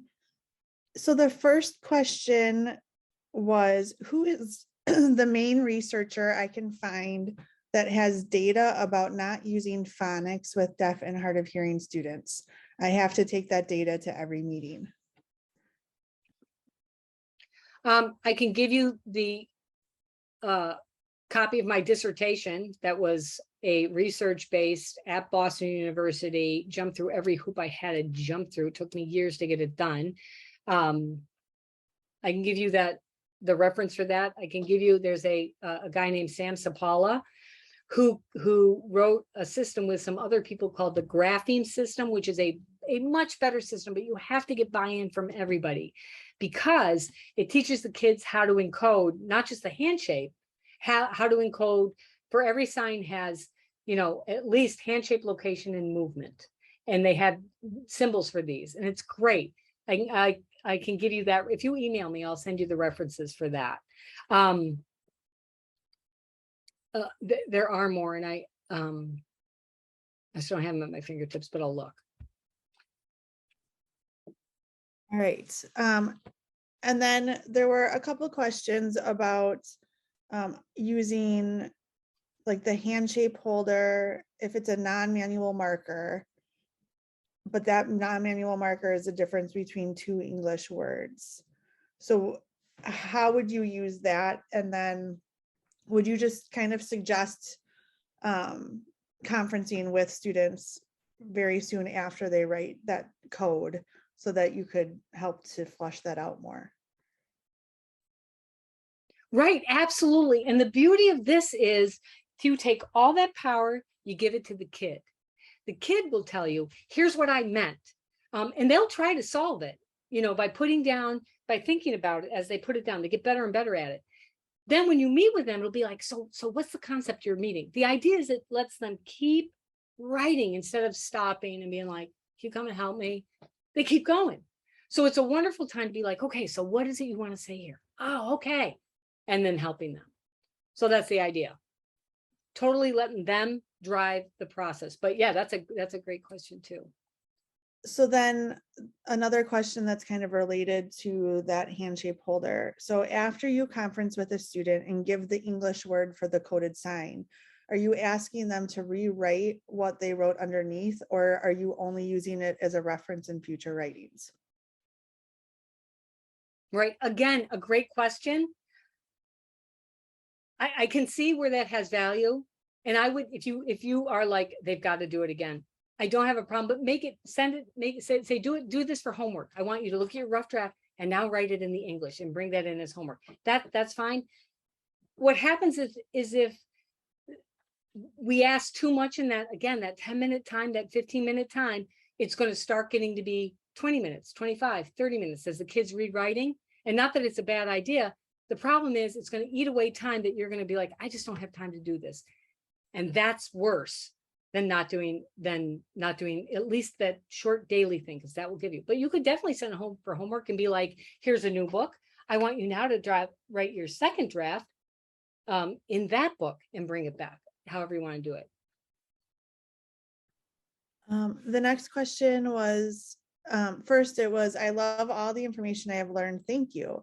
Can you please clarify, is this a curriculum or a guide? Yeah, again, no, it's a guide. It's not a curriculum. It was the answer so that one of my friends was like, please put the word curriculum on it, because if you don't, they won't let us use it. I'm like, okay, but it's not. The grammar curriculum is a curriculum. That is a step-by-step. But this, so it was just helping out people in any way I could. And that's why it is. And it's not set up step by step. You're going to have to design it, but you need to do those 3 things every day: that vocabulary, the writing, the reading. This is just the skill stuff. And then the grammar we're going to talk about after.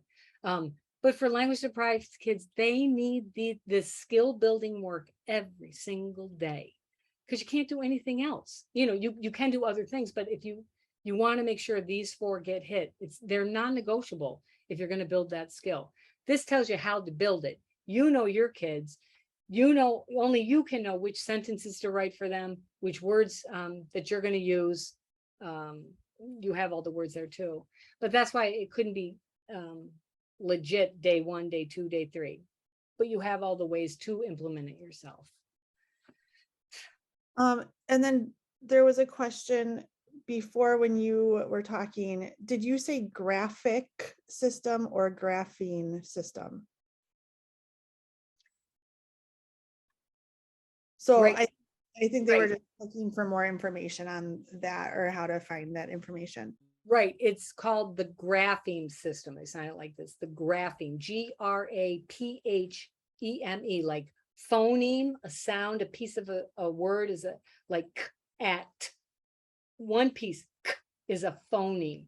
So this is called the grapheme system. Sam Sapala, Tina Wicks, WIX. Print by Eye, I think, is the chapter, and I do have it. If I find it fast, I'll drop it in the thing so you can see it. Really good.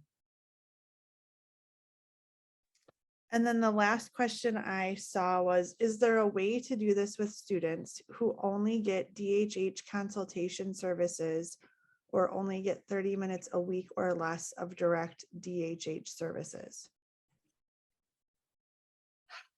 Yeah, this is what we're up against.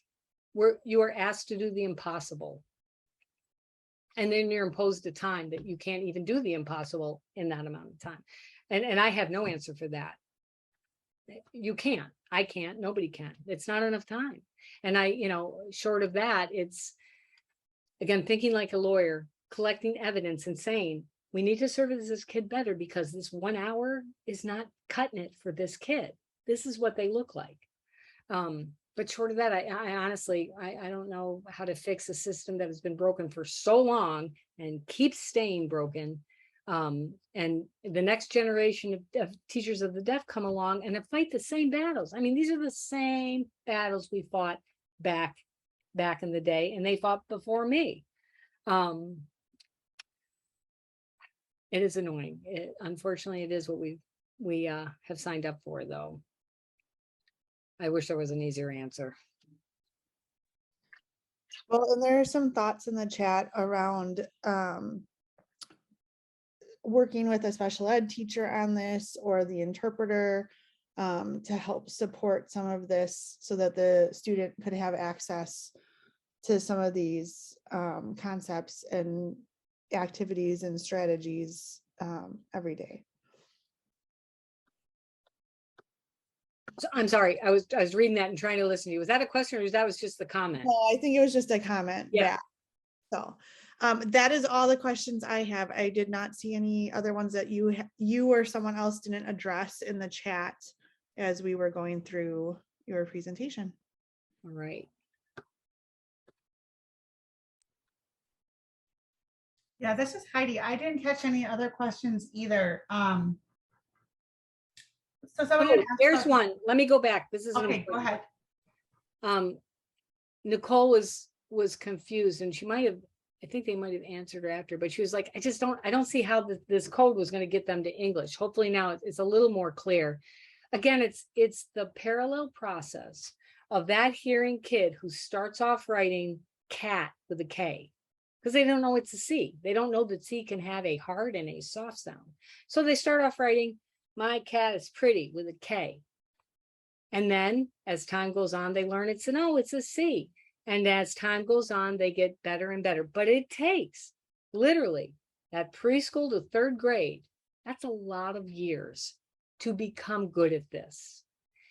By giving and that's an independent way as they learn to sound out the words they want and use the correct spelling. It's hard. Again, 44 sounds, 26 letters. There's too much. So hearing kids have a lot to do with the phonological code, but we let them do it because eventually it will become standard English.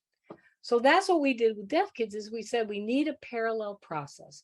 We need a way to let them independently encode their ideas, just like the kid who writes cat with a K. She's encoding the concept of a cat. She's not spelling it right, but she's encoding it the way she is developmentally. Eventually it's going to be right.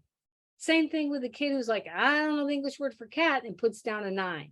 Eventually the 9 is going to be CAT as time progresses. So they're both progressing along in that way with the end goal being, we want you to write standard English, but we want not to kill you along the way and that you hate it so much, you're going to shut down in middle school because it's too frustrating. So that's what this gives them. And that's what over time, I know when people first look, it's like, huh?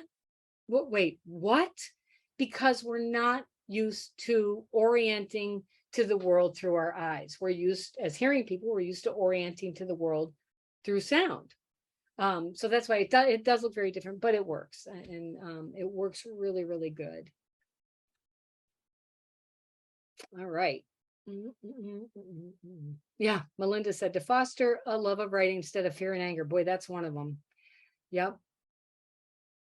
But again, as you see kids do it, and I have just gotten some emails from some people in Texas we did a statewide conference with, and a teacher wrote back, she's like, oh my God, I've got kids writing now and they don't want to stop. Now what do I do? I'm like, sorry, that's a good problem. But yeah, hold them to that 10 minutes. But it really does. When you start seeing them get it, and then being like, I can write about anything I think. That is such a freeing process. So that alone would be a good reason, but it works so good.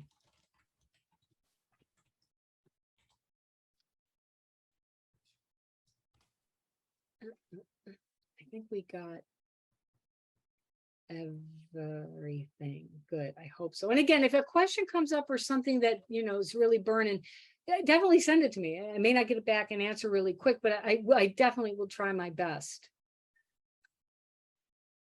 And I love when people send me examples. So anytime you want to send me an example, please do it, because I love having more to show people, especially when kids like figure out, like the kid with the 8. I'm like, what did he do?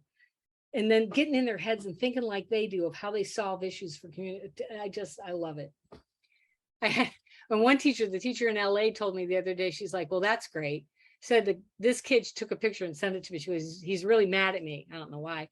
She said it was writing time and he was mad about something and he lost recess or something. She said, however, he wrote his writing on the desk, and she takes a picture of this long paragraph he wrote. I'm like, all right. I don't support to facing private property, but I do like that the kid wrote anyway. So I thought that was pretty funny. All right.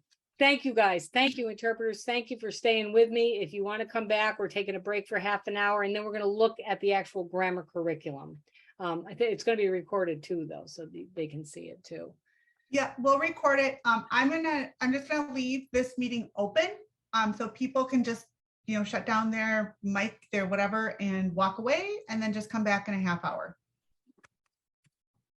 The teacher from Australia, I just saw her name there, and she's like, "Hey, that was her." The picture of her kid with a Australia. God bless you. No kidding. What It's gonna be time? early. Whew. I think we have one from Hawaii, and I think she's getting the recording for the Oh, same nice. for the same reason. Yeah. And they want to, will there be another certificate for the BGC session?